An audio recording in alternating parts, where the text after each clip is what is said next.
হুম।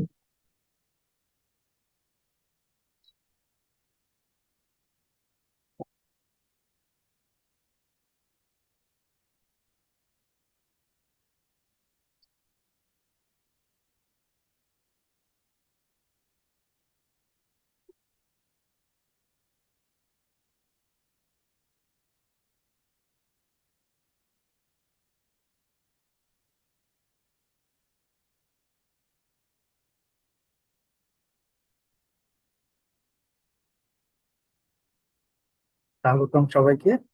আজকে আমাদের ওয়েবিনার হচ্ছে topics accelerating hyper converge enterprise virtualization Proxmox virtual environment. তো এইখানে আমরা দুটা আহ, নিয়ে আসলে দেখলাম যে পার্টিসিপেন্টের মধ্যে মিক্স আপ অডিয়েন্স আছে, অনেকে আছে এক্সপিরিয়েন্স, অনেকে আছেন স্টুডেন্ট। তো আমি চেষ্টা করছি আর কি এটাকে যতটা সম্ভব হচ্ছে জেনারিক করা যায় আর কি।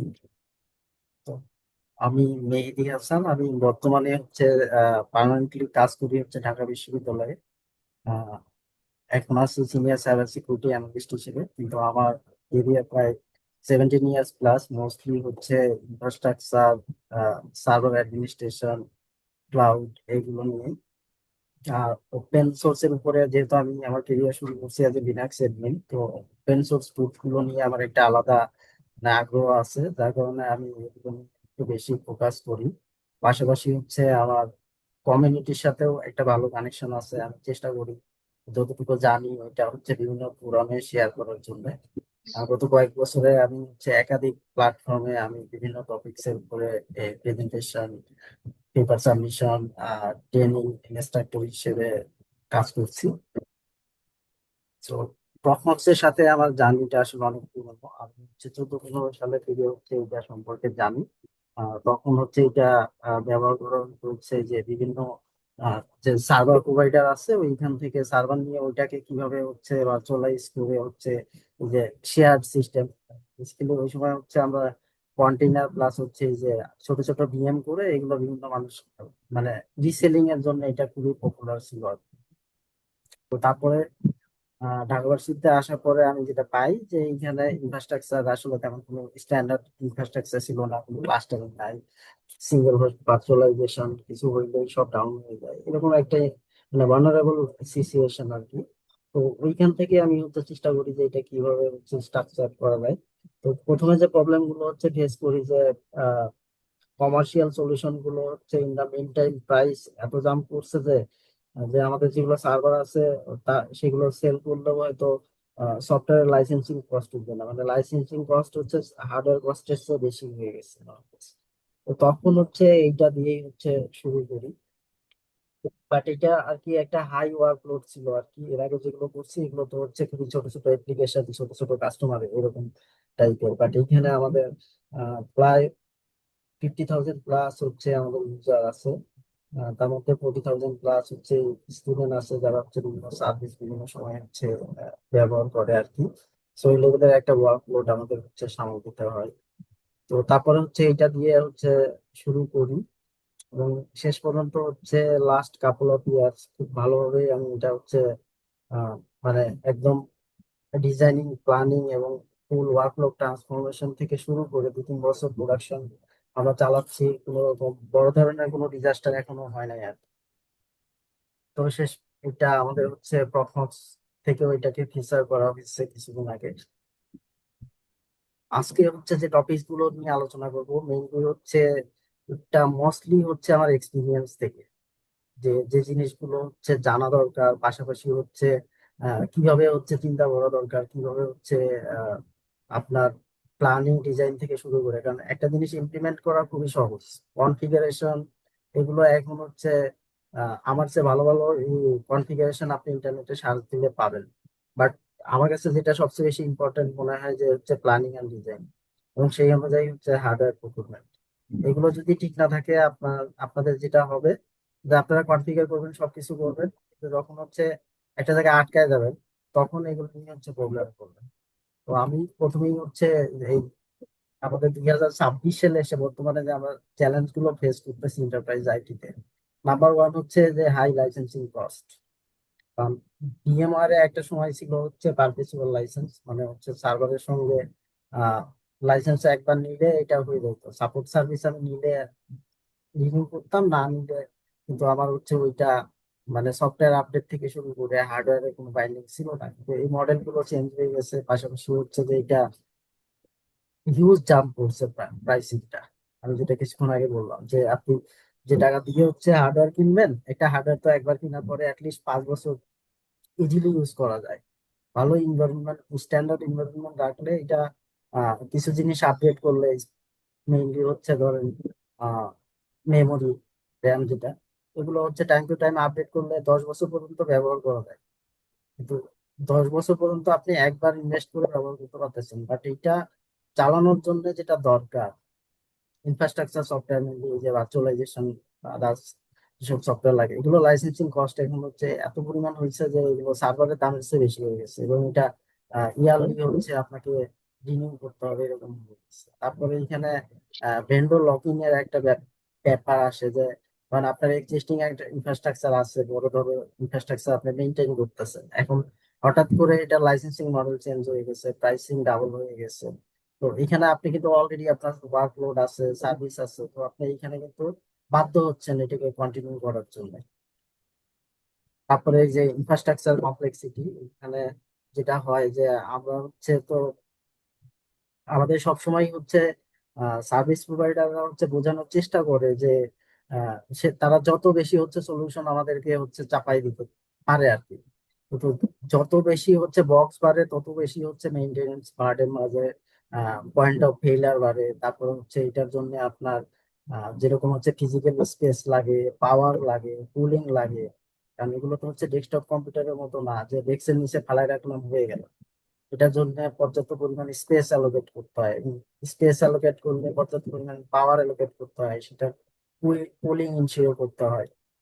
তো এটা বক্স না বাড়ায় এখন হচ্ছে মানে আধুনিক যুগের যেটা হচ্ছে সলিউশন, যে আপনার হচ্ছে গুড আর্কিটেক্ট ফ্রেমওয়ার্ক ইউজ করে এটাকে কম বক্সের মধ্যে বেশি সার্ভিস কিভাবে হচ্ছে ইমপ্লিমেন্ট করা যায়, মানে ইউটিলাইজেশনটাকে হচ্ছে কিভাবে হচ্ছে বাড়ানো যায়। আর এই যখন আপনি হচ্ছে একাধিক বক্স দিয়ে একটা সলিউশন ডিজাইন করবেন, এটার স্কেলেবিলিটি একটা লিমিটেড হয়ে যায়, আপগ্রেডেশন অনেক ঝামেলা থাকে। এবং ফাইনাল অপশন হচ্ছে যে ব্যাকআপ এবং ডিআর। এটা মানে আমরা ডিআর বলতে এখনো যেটা বুঝি যে আমি একটা ডাটা সেন্টার বানাচ্ছি ফিজিক্যাল, এটার জন্য একটা ফিজিক্যাল ডিআর সেন্টার বানাবো, তারপরে দুই জায়গায় সার্ভার গুলো হচ্ছে প্লেস করে দিব, কিছু হইলে অটোমেটিক্যালি হয়ে যাবে। ব্যাপারটা তো আসলে এরকম না। অপারেশনাল মানে পয়েন্ট অফ ভিউ থেকে, মানে ওয়ার্কলোড পয়েন্ট অফ ভিউ থেকে, এই জায়গাগুলো থেকে হচ্ছে মানে আমাদের অধিকাংশ, আমি আমি যতটুকু দেখছি, কাজ তো কম হয় নাই। তো অনেক প্রতিষ্ঠানের এরকম হচ্ছে ফিজিক্যাল জিনিস আছে নাম দেয়া যে এটা ডাটা সেন্টার, এটা ডিজাস্টার রিকভারি সেন্টার, কিন্তু ফাংশনাল কোনো কিছু খুঁজে পাবেন না। যে একটা একটা সিস্টেম বা একটা সলিউশন ফুলি ডাউন হলে এখানে হচ্ছে ডিআর পপ আপ করতে পারবে কিনা। আপনারা হচ্ছে রিসেন্ট বাংলাদেশের ইনসিডেন্ট গুলো অ্যানালাইসিস করলেও দেখবেন যে সবাই কিন্তু বলছে যে তাদের টিআর আছে, এই আছে, সেই আছে। যখন কোনো ইনসিডেন্ট হয়েছে কেউ কিন্তু ডাটা দিতে পারে না। আমাদের দেশের কনটেক্সটে আর মানে নাম্বার ওয়ান প্রবলেম যেটা, সেটা হচ্ছে বাজেট কনস্ট্রেন্ট। এটা মানে যে কোনো প্রতিষ্ঠানের জন্যই মানে একটা বড় প্রধান সমস্যা আর কি। আর আমাদের ওই রকম হিউজ বাজেট নাই, আমাদের হচ্ছে একটা লিমিটেড বাজেটের মধ্যে হচ্ছে আইটি ইনফ্রাস্ট্রাকচার প্ল্যান করতে হয় সেটার মধ্যে। কিন্তু এইখানেও আমি যেটা দেখছি আমার এক্সপিরিয়েন্স থেকে, অনেক প্রতিষ্ঠানেরই হচ্ছে দামি দামি বক্স থাকে, আহ, দামি দামি সার্ভার থাকে, দামি দামি ইকুইপমেন্ট থাকে, তো প্রপার কনফিগারেশনের অভাবে আর কি, বা ছোটখাটো জিনিস প্ল্যানিং ডিজাইনের ভুলের কারণে এগুলো হচ্ছে প্রপার ইউটিলাইজেশন হয় না। আমি নিজে বাস্তব অনেক অনেক প্রতিষ্ঠানে দেখছি যে সার্ভার কিনে কিনে ফেলায় রাখছে, র্যাকের মধ্যে লাগাই রাখছে। ইভেন অনেক জায়গা আছে যে এটা প্রপারলি রান করতে পারে না, এই জন্য পাওয়ারও অন করে না। এরকম সার্ভারও পাইছি যে এটা বক্স বক্স খোলার মতো লোকও নাই, বাট কিনতে হয়েছে, কিনে রাখছে আর কি। আরেকটা ইস্যু হচ্ছে পাওয়ার এবং কানেক্টিভিটি। কানেক্টিভিটি হয়তো কিছুটা রিজলভ হইলেও পাওয়ারটা এখনো আমরা হচ্ছে বিভিন্ন জায়গায় সাফার করি। ঢাকাতে একটু কম হইলেও ঢাকার বাইরে বিভিন্ন লোকেশনে যারা হচ্ছে ডাটা সেন্টার মেনটেন করে তারা হচ্ছে এটা খুবই সাফার আর কি। কানেক্টিভিটিটাও ঢাকার বাইরে ভালো একটা সাফার। কোনো একটা প্রবলেম হলে এটা রিজলভ হইতে অনেক সময় লাগে। তারপরে হচ্ছে রিসোর্সের লিমিটেশন, যেটা আমি বললাম, এটা তো আছে। এবং ফাইনালি যেটা, মোস্ট অফ দ্য প্রতিষ্ঠানের হচ্ছে কোনো ব্যাকআপ পলিসি নেই। সিস্টেম অ্যাডমিন নিজে নিজে বাঁচার জন্য বা নিজের ইচ্ছায় কিছু করে রাখছে বা করে রাখে, এইটাই বড় ধরনের ডিজাস্টার হলে এই জন্য ডাটা পাওয়া যায় না। যদি একটু হচ্ছে, যেহেতু ভার্চুয়ালাইজেশন নিয়ে কথা বলতেছি, এটার হিস্ট্রির দিকে যদি তাকাই, ভার্চুয়ালাইজেশন কিন্তু অনেক পুরোনো একটা জিনিস। এটা ফার্স্ট কনসেপ্ট ছিল হচ্ছে আপনার সেই আইবিএম যুগ থেকে আর কি, 60। তারপরে আস্তে আস্তে এটা বিভিন্ন ভাবে ইভলিউশন হইতে হইতে আমাদের ভোক্তা পর্যায়ে আর কি চলে আসছে। প্রথমে তো হচ্ছে ওয়ার্ক স্টেশন ভার্চুয়ালাইজেশন আসছে, তারপরে আস্তে আস্তে সার্ভার ভার্চুয়ালাইজেশন এগুলো আসছে। তো এটা যদি মানে ক্লিক করি, মানে এক একটা যুগ যদি এই হিসাবে যদি ধরি, তো আমরা হচ্ছে প্রাথমিক যুগে হচ্ছে সবাই হচ্ছে ডিয়ার মেটাল, যেটা 1990s, ওই সময় হচ্ছে প্রত্যেকটা সার্ভার হচ্ছে ইন্ডিভিজুয়াল ছিল। পার সার্ভারে মানে একটা সার্ভারে একটাই অপারেটিং সিস্টেম চলতো, ওইটার মধ্যে হয়তো আমরা মাল্টিপল অ্যাপ্লিকেশন রান করতাম, কিন্তু প্রবলেম ছিল যে একটা অ্যাপ্লিকেশন কম্প্রোমাইজ হলে অন্যান্য অ্যাপ্লিকেশনে কম্প্রোমাইজ হওয়ার একটা বড় চান্স ছিল। তারপরে এইটা পরের যে জেনারেশন আর কি, এখানে ধরেন হচ্ছে ভার্চুয়াল ট্রেডিশনাল যে ভার্চুয়ালাইজেশনটা আসছে, সেখানে হচ্ছে আমরা কি যে একটা সার্ভার ভার্চুয়ালাইজ করে একটা সার্ভারের মধ্যে একাধিক অপারেটিং সিস্টেম হচ্ছে রান করানো শুরু হয়। বাট এটা কিন্তু ক্লাস্টারিং ছিল না, যে মাল্টিপল সার্ভারের মধ্যে একটা ক্লাস্টার হবে, ওয়ার্কলোড শেয়ার করবে। তো পরের জেনারেশনে যেটা আসছে, যে এইটার মধ্যেই হচ্ছে ভার্চুয়ালাইজেশন, ক্লাস্টারিং, স্টোরেজ ক্লাস্টারিং এগুলো আসছে। এবং ফাইনালি এখন যেটা, এটাকে বলা হচ্ছে হাইপার কনভার্স।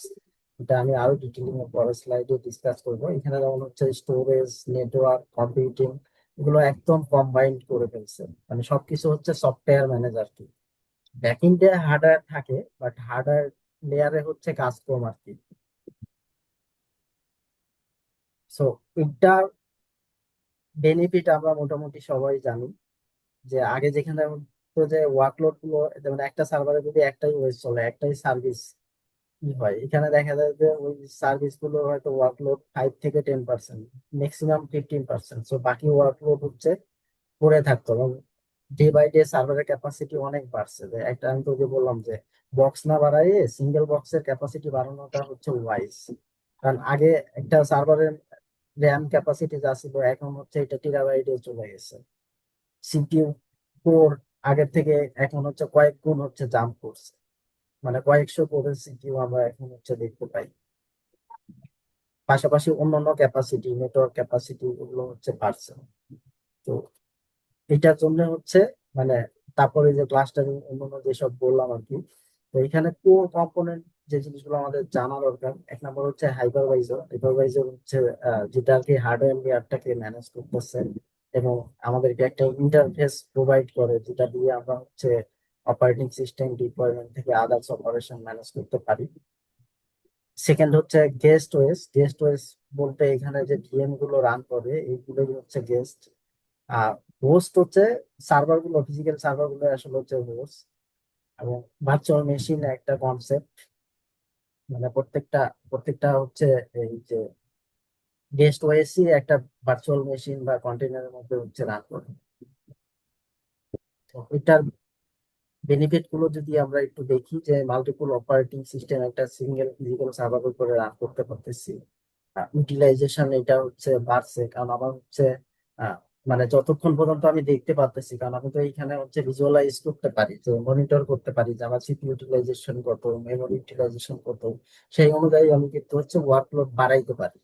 এবং এখানে বেশ কিছু ক্যালকুলেশন আছে। তো ধরেন আমার সার্ভারের ওয়ার্কলোড আমি দেখতেছি যে সিপিইউ 5%, মেমোরি হচ্ছে 10%, তখন আমি কিন্তু মাল্টিপল ভার্চুয়াল মেশিন, এটা যতক্ষণ না 70-80% যাচ্ছে, আমি কিন্তু ওয়ার্কলোড এটা বাড়াইতেই পারতেছি।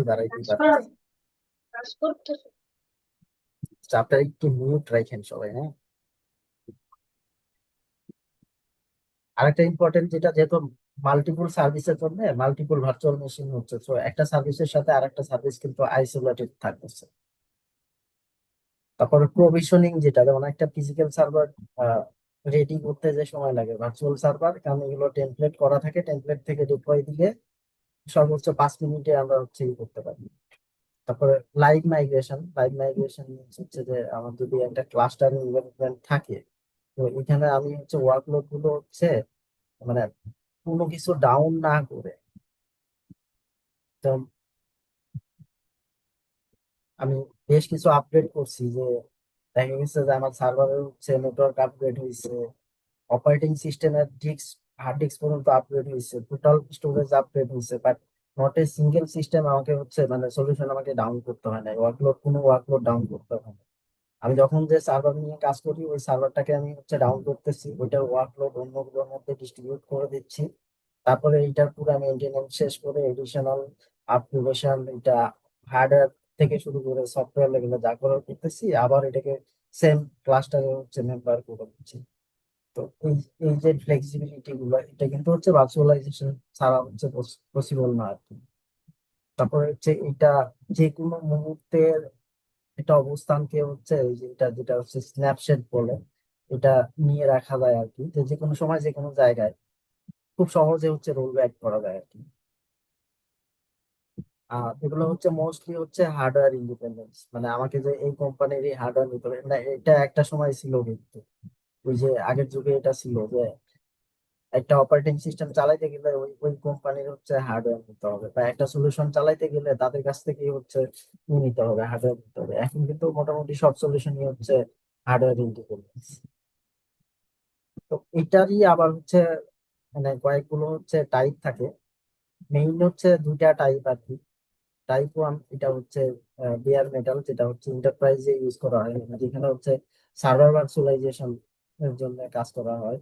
আর টাইপ টুটা নর্মালি হচ্ছে আমরা ল্যাব এনভায়রনমেন্টে ইউজ করি, যেটা হচ্ছে যে যে আমাদের হচ্ছে ল্যাপটপ বা ডেস্কটপের উপরে এই অপারেটিং সিস্টেমে হাত না দিয়ে এইখানেই আমরা হচ্ছে বিভিন্ন সময় বিভিন্ন ধরনের হচ্ছে ভার্চুয়াল মেশিন রান করতে পারি, যেমন হচ্ছে দিয়ে virtual box, VMI work station, এগুলো আর কি। এগুলো ছাড়াও হচ্ছে যে জিনিসগুলো লাগে, যেটা যেমন হচ্ছে মানে ইন্টারপ্রাইজ ভার্চুয়ালাইজেশনে শুধু তো ভার্চুয়ালাইজেশন সার্ভার ভার্চুয়ালাইজেশন হয় না, এখানে ফুল একটা এনভায়রনমেন্ট বিল্ড করতে গেলে এখানে নেটওয়ার্ক ভার্চুয়ালাইজেশন লাগে, স্টোরেজ ভার্চুয়ালাইজেশন লাগে, এবং আরো কিছু হচ্ছে পপুলার যেমন হচ্ছে যে ডেস্কটপ ভার্চুয়ালাইজেশন, ভিডিআই আর কি। যে ভার্চুয়াল ডেস্কটপ একটা ভার্চুয়াল এনভায়রনমেন্টে রান হবে এখানে।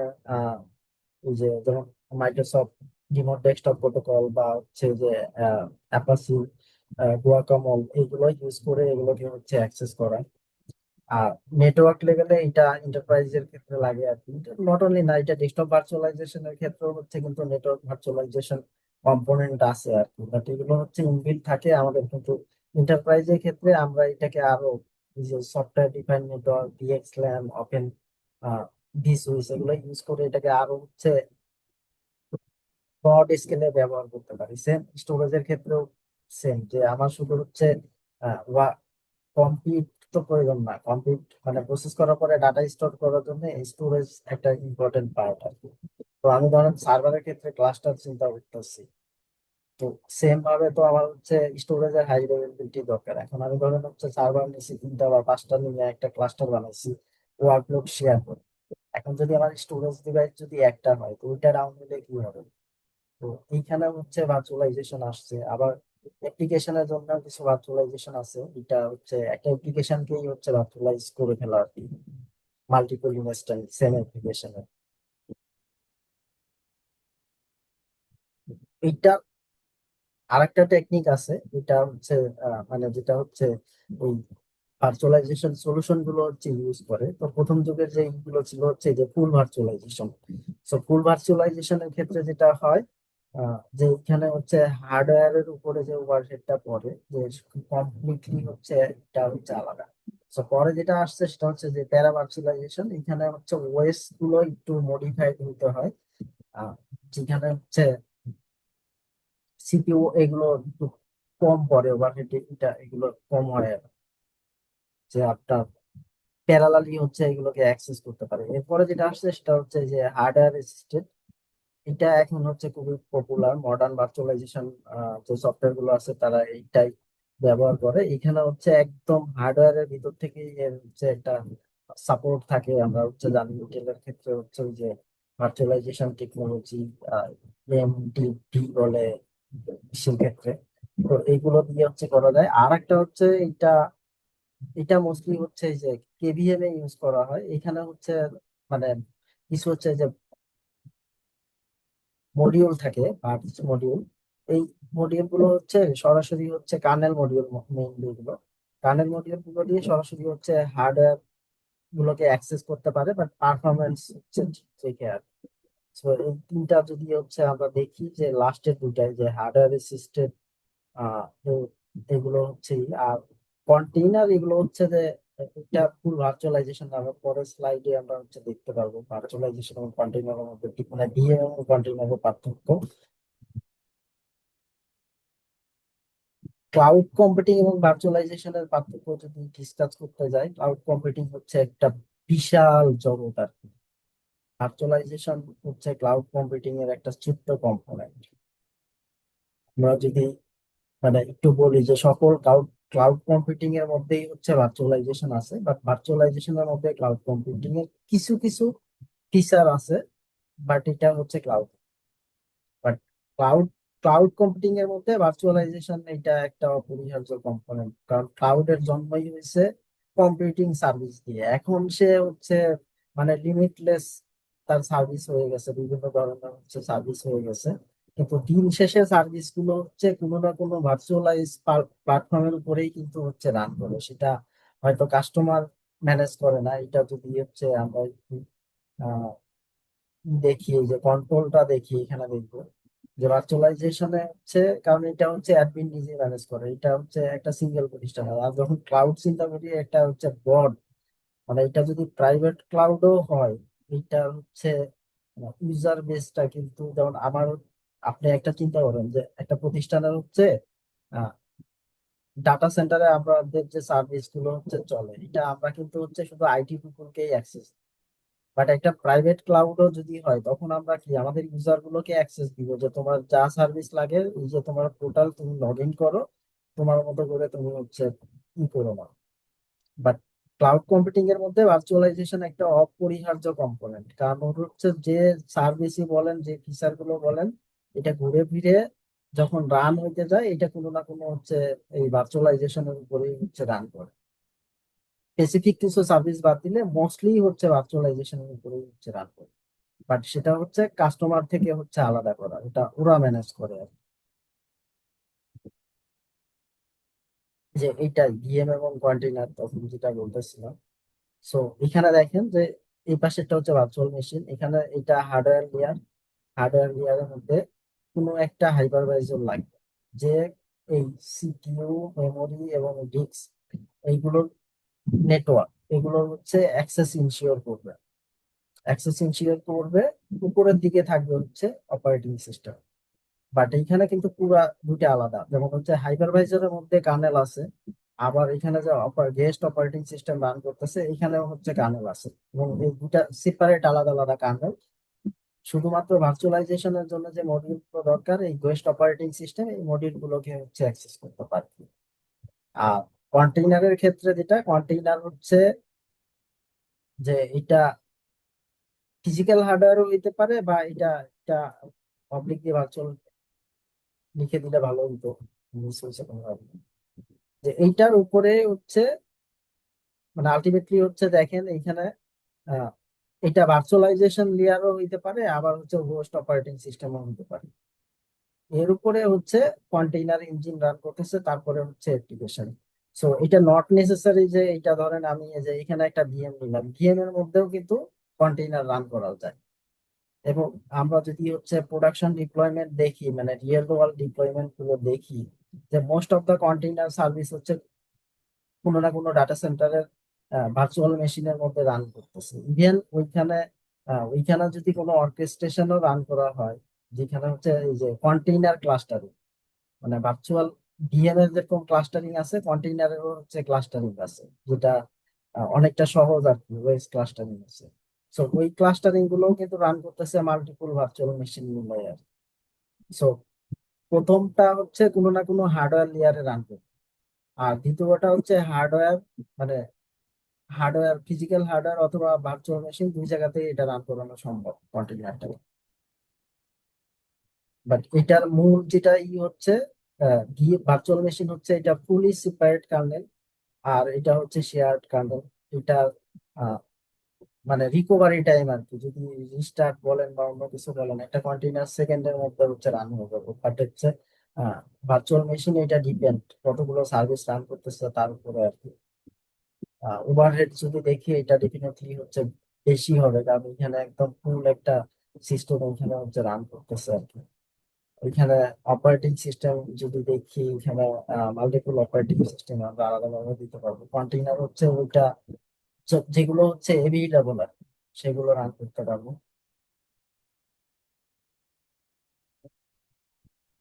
সিকিউরিটির দিকে কন্টেইনারে হচ্ছে বেশ কিছু সিকিউরিটি রিস্ক আছে, যেগুলো হচ্ছে এই যে বিভিন্ন ধরনের স্কেপ আছে,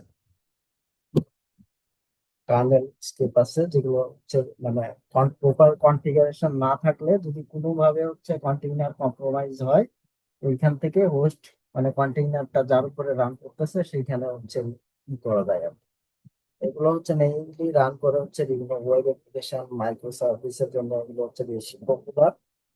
আর ভার্চুয়াল মেশিন যেগুলো হচ্ছে হেভি ওয়েট অ্যাপ্লিকেশন, এগুলো হচ্ছে ভার্চুয়াল মেশিনে মোস্টলি রান করা হয় আর কি।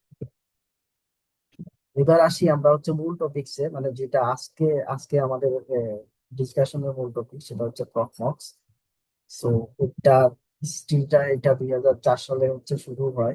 এখন এটার মানে লেটেস্ট ভার্সন হচ্ছে 9.1।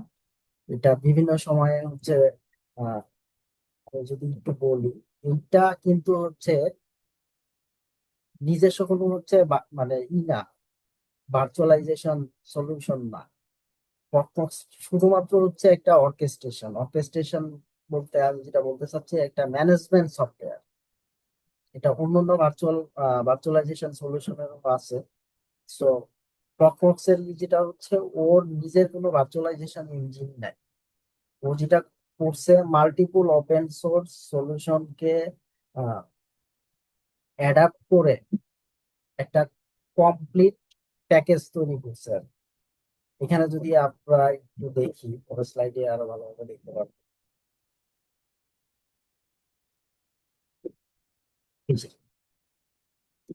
প্রকমক্স এর আর্কিটেকচারটা যদি আমরা দেখি, প্রকমক্স এর জিনিস হচ্ছে এই যে উপরে দুইটা লেয়ার,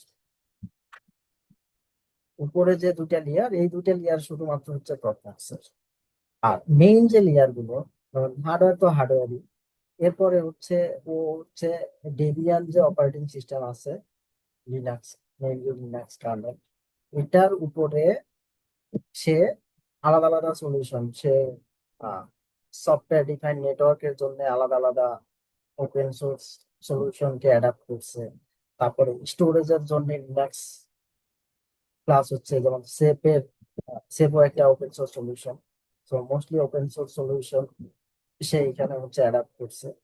এবং ভার্চুয়ালাইজেশনের জন্য সেইখানে সরাসরি কেভিএম কে ইউজ করছে। সো প্রকমক্স ইউজ করা আর কেভিএম ইউজ করা একই জিনিস। বাট আপনি যখন হচ্ছে ডাইরেক্টলি কেভিএম ইউজ করবেন, আপনি প্রকমক্স এর মতো এরকম ফ্যান্সি লুকিং কোনো ইন্টারফেস পাবেন না। ওর ডিফল্ট যেটা আছে কেভিএম ম্যানেজার, এটা দিয়ে হচ্ছে কাজ করতে হবে। এবং পাশাপাশি হচ্ছে এর এর যে আদার যেসব কম্পোনেন্ট গুলো আপনি ব্যবহার করতে গেলে হিউজ ম্যানুয়াল কনফিগারেশন করতে হবে। যেমন আপনি ফাইল সিস্টেম গুলো যদি ইউজ করতে যান, সফটওয়্যার ডিপেন্ড নেটওয়ার্ক গুলো ইউজ করতে যান, কেভিএম এ করা যাবে, কিন্তু হচ্ছে হিউজ ম্যানুয়াল কনফিগারেশন লাগবে। বাট প্রকমক্স যেটা করছে, ও এই সব কিছুর জন্য একটা ইন্টারফেস দিয়ে দিচ্ছে। Management interface, configuration interface, operation interface, সব একটার মধ্যে অল ইন ওয়ান দিয়ে সেইটাকে হচ্ছে রিলিজ করছে। সেম ভাবে কন্টেইনার ম্যানেজ করার জন্য সে এখানে এলএক্সি ইউজ করে। এটা অনেক পুরোনো একটা কন্টেইনার সলিউশন। এটা ডকারের যেটা অ্যাডভান্টেজ, এখানে আপনি একটা মানে ফুল ভিএম এর মতো ফ্লেভার পাবেন আর। এর উপরে ওর যেগুলো component, cluster management, user authentication, বিভিন্ন টাস্ক ম্যানেজমেন্ট, এর উপরে আছে হচ্ছে ওর web web interface, REST API, command line interface.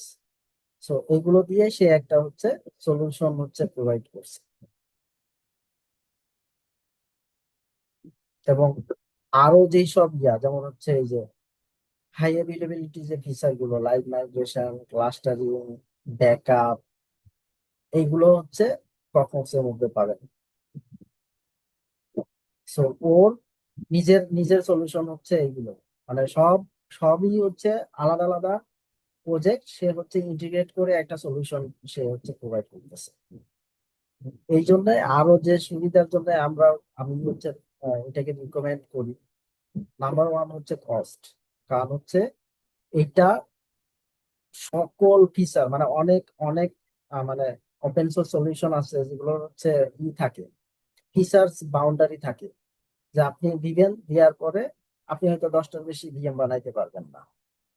এরকম অনেক অ্যাডভান্স ফিচার আছে যেটা আপনি ব্যবহার করতে পারবেন না, বাট প্রফক্স এর ক্ষেত্রে এইখানে মানে কোনো ধরনের হচ্ছে ফিচার বাউন্ডারি নাই। যে আপনি যদি কমার্শিয়াল সলিউশন না নেন, মানে ওরও হচ্ছে এন্টারপ্রাইজ আছে, এন্টারপ্রাইজ যেটা নিলে এখানে আপনি হচ্ছে ও যেটা বলে ওর সফটওয়্যারের একটা দুইটা দুইটা ভার্সন আছে, একটা হচ্ছে এন্টারপ্রাইজ ভার্সন আর একটা হচ্ছে ফ্রি ভার্সন। সো সে যেটা বলে যে এন্টারপ্রাইজ ভার্সনটা হচ্ছে মোর স্টেবল।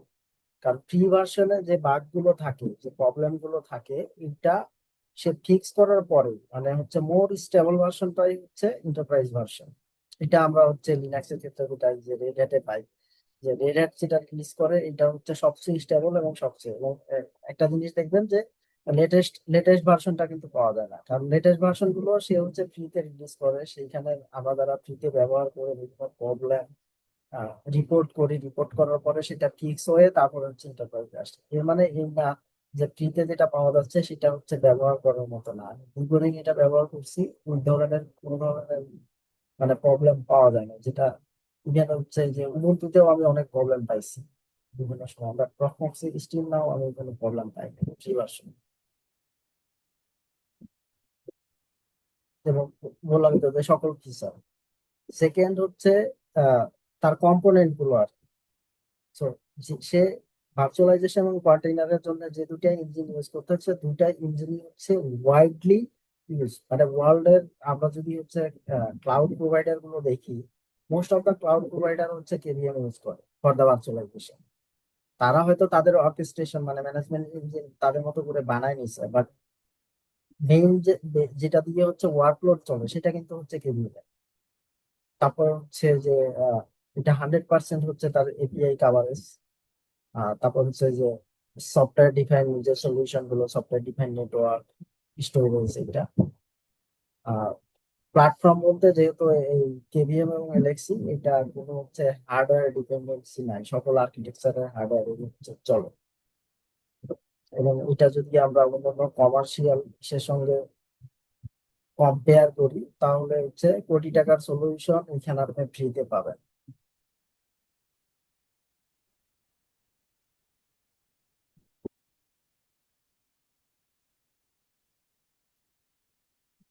তা এই দুইটার যেটা ডিসকাশন, সেটা হচ্ছে জাস্ট হচ্ছে ভার্চুয়াল মেশিন এবং হচ্ছে কন্টেইনারের যে ডিসকাশন ছিল সেটাই আর কি। এটা আসলে আলাদা করে খুব বেশি আহ, তো যেহেতু আলাদা আলাদা নামে আসছে এই জন্য আমি স্লাইডে রাখছি, বাট তফাৎ ওইটুকুই আর কি। কন্টেইনার এবং হচ্ছে ভার্চুয়াল মেশিনের যে তফাৎ সেটাই। এবার হচ্ছে ডিজাইনে আপনারা যদি এটা নিয়ে আগাইতে চান, যে জিনিসটা প্রথমে মাথায় রাখতে হবে সেটা হচ্ছে নেটওয়ার্ক সেপারেশন। মানে মোস্ট অফ দা এডমিন যেটা ভুল করে, এই নেটওয়ার্ক প্ল্যানিংটা করে না। তারা হচ্ছে অনেক টাকা দিয়ে সার্ভার কেনে, অনেক টাকা দিয়ে স্টোরেজ কেনে, বাট হচ্ছে এই যে এই নেটওয়ার্কে হচ্ছে কার্পণ্য করে, যেটা হচ্ছে খুব কম টাকা লাগে আর কি। মানে ফুল ফুল কস্টিং এর এটা হচ্ছে সামান্য কয়েক পার্সেন্ট লাগে, বাট এই জায়গায় হচ্ছে তারা কম খরচ করে। এখানে দেখেন, এখানে যদি হাইপার কনভার্স এনভায়রনমেন্ট আপনি তৈরি করতে চান, আপনাকে প্রথমে যেটা ফোকাস দিতে হবে সেটা হচ্ছে হাই স্পিড নেটওয়ার্ক। এটা মিনিমাম 10 জি দিয়ে শুরু করতে হবে। আপনি যদি এখানে সফটওয়্যার ডিফাইন স্টোরেজ ইন্ট্রোডিউস করতে চান, মিনিমাম 10 জি দিয়ে শুরু করতে হবে। 10 জি নিচে এটা পারফরমেন্স হচ্ছে, পারফরমেন্সে ভালো একটা ইফেক্ট পড়ে 10 জি নিচে। এবং মিনিমাম ক্লাস্টারিং করতে গেলে মিনিমাম 3টা নোড হচ্ছে কনসিডার করতে হবে। 3 নোডের নিচে হচ্ছে ক্লাস্টারিং হবে না, 3+ হইলে হচ্ছে ভালো। সো এখানে পর্যাপ্ত পরিমাণে এই যে নেটওয়ার্ক রিসোর্স প্ল্যানিং করতে হবে। আমি এখানে মিনিমাম হচ্ছে 4টা দিছি, এবং ওয়ার্কলোড গুলো দেখেন যে অনেক সময় হচ্ছে এটা করতে হয় যে ম্যানেজমেন্টটাকে হচ্ছে এই এর মধ্যে নিয়ে আসতে হয় প্রোডাকশন মানে যদি আপনি এই যে চারটা আলাদা আলাদা, এখানে আমি যেটা প্রপোজ করছি যে ম্যানেজমেন্টটা পুরোটাই আলাদা থাকবে, অ্যাপ্লিকেশন ট্রাফিক বা ভিএম ট্রাফিক পুরোটা আলাদা থাকবে সেপারেট, এবং হচ্ছে স্টোরেজ এইগুলোর জন্য অ্যাটলিস্ট হচ্ছে দুইটা লাগবে রিডান্ডেন্সি।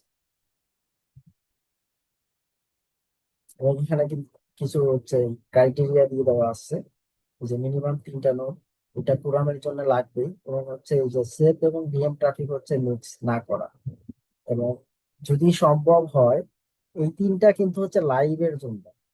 সো যদি সম্ভব হয় ফিজিক্যাল ইন্টারফেস আরো বেশি থাকবে, যেটা হচ্ছে এই যে বন্ডিং করা। বন্ডিং করলে ধরুন কোন কারণে ফিজিক্যাল ইন্টারফেসে যদি কোনো প্রবলেম হয়, সেটা বন্ডিং করা থাকলে এটা হচ্ছে অটোমেটিক্যালি হচ্ছে রিডান্ডেন্সি থাকবে আর কি।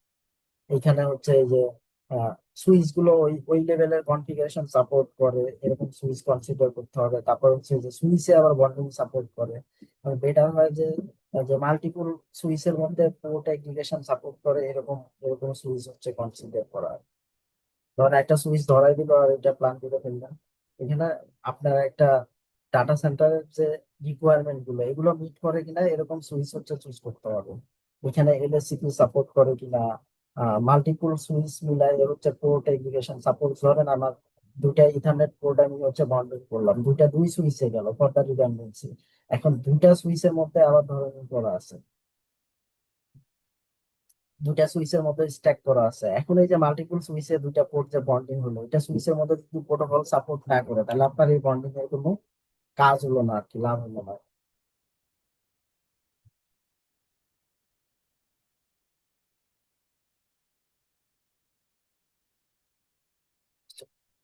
স্টোরেজের ক্ষেত্রে এইখানে আহ, বেশ কয়েক ধরনের স্টোরেজ ইউজ করা যায়।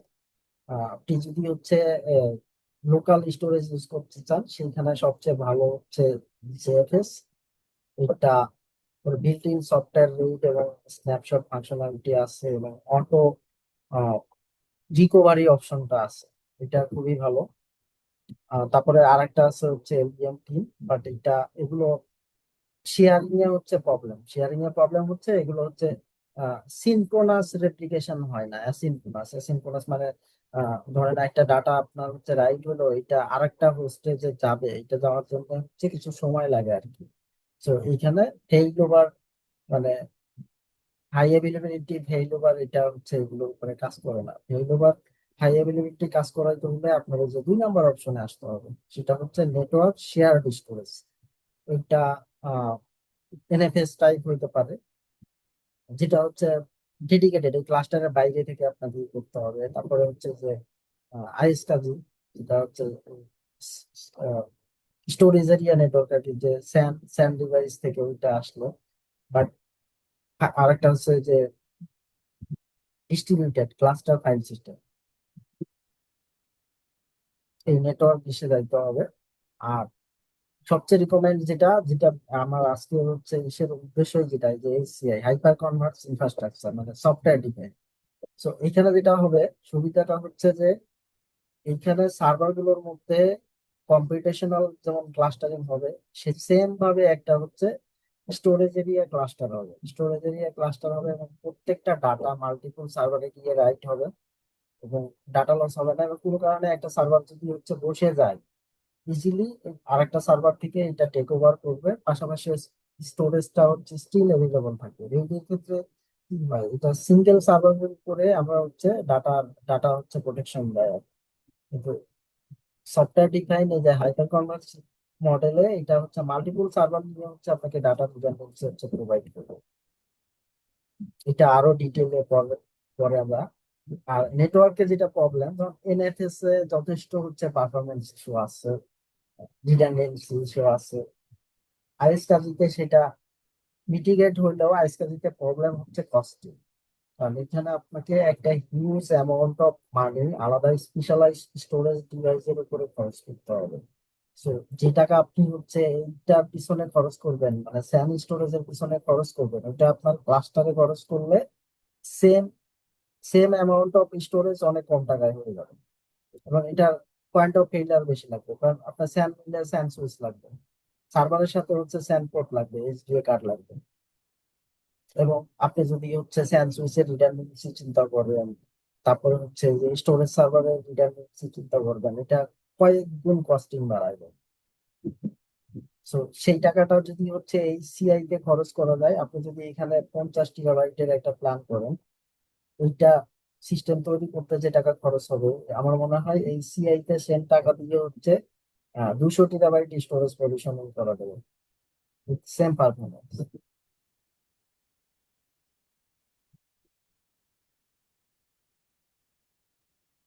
এইগুলো হচ্ছে প্রত্যেকটারই একটু আলাদা আলাদা ভাবে হচ্ছে ফিচার গুলো ডিসকাস করা হয়েছে।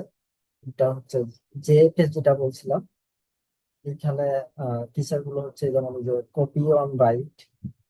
সো এটা ডাটা হচ্ছে এবার রাইট হয় না, এবং ওই যে জিরো কস্ট স্ন্যাপশট, এবং এর হচ্ছে অটো মানে রিকভারি কিছু অ্যালগোরিদম আছে যেটা দিয়ে হচ্ছে ডাটা ডাটা হচ্ছে করাপ্ট হওয়ার চান্স অনেক বেশি থাকে। পরে আমরা আসি যেমন এই যে চেকসাম, তারপরে হচ্ছে রেট লেভেল আছে, মানে এর জন্য আরেকটা হয়তো আমি মিস করে গেছি, যে এই সলিউশন গুলো নিলে আমরা যখন সার্ভার পারচেস করি, আমরা কিন্তু সার্ভারে হচ্ছে আমার ওই আলাদা rate controller, hardware rate controller নেওয়ার দরকার হয় না, কারণ যেটা আমি সফটওয়্যার দিয়ে করতে পারতেছি। তো আমি একটা সার্ভার রেট কন্ট্রোলার সহ যখন হচ্ছে কিনতেছি, ওটা তো আলাদা দাম বাড়তেছে।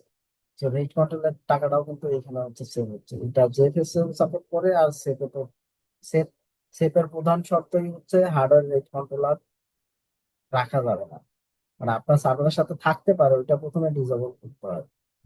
আপনার যদি হার্ডওয়্যার রেট কন্ট্রোলার কনফিগার করা থাকে, ওইখানে সে কাজই করবে না। সো এর বেশ কিছু হচ্ছে যেমন সফটওয়্যার, তারপরে নিজস্ব কিছু ক্যাশিং অ্যালগোরিদম আছে। তারপর হচ্ছে যে এনভিএমএ তে রাইট করার জন্য এর বেশ কিছু হচ্ছে ফিচার আছে, যেটা হচ্ছে আপনার পারফরমেন্স বুস্ট করে আর কি। এবং এর কম্প্রেশন যে অ্যালগোরিদমটা, এটা খুবই ভালো, যে আপনি একটা নর্মালি যেখানে হচ্ছে রাইট করলে স্টোরেজ সাইজ যা হবে, এখানে সেটাকে কম্প্রেস করে স্টোরেজ সাইজ অনেক কমায় ফেলে আর কি।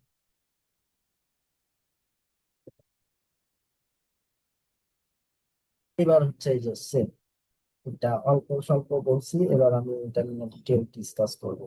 এটাই আমার হচ্ছে ওই যে যেটা বলছিলাম, হাইপার কনভার্স ইনফ্রাস্ট্রাকচার হইতে গেলে এই টাইপের মানে ডিস্ট্রিবিউটেড স্টোরেজ সলিউশনটা খুবই ইম্পর্টেন্ট।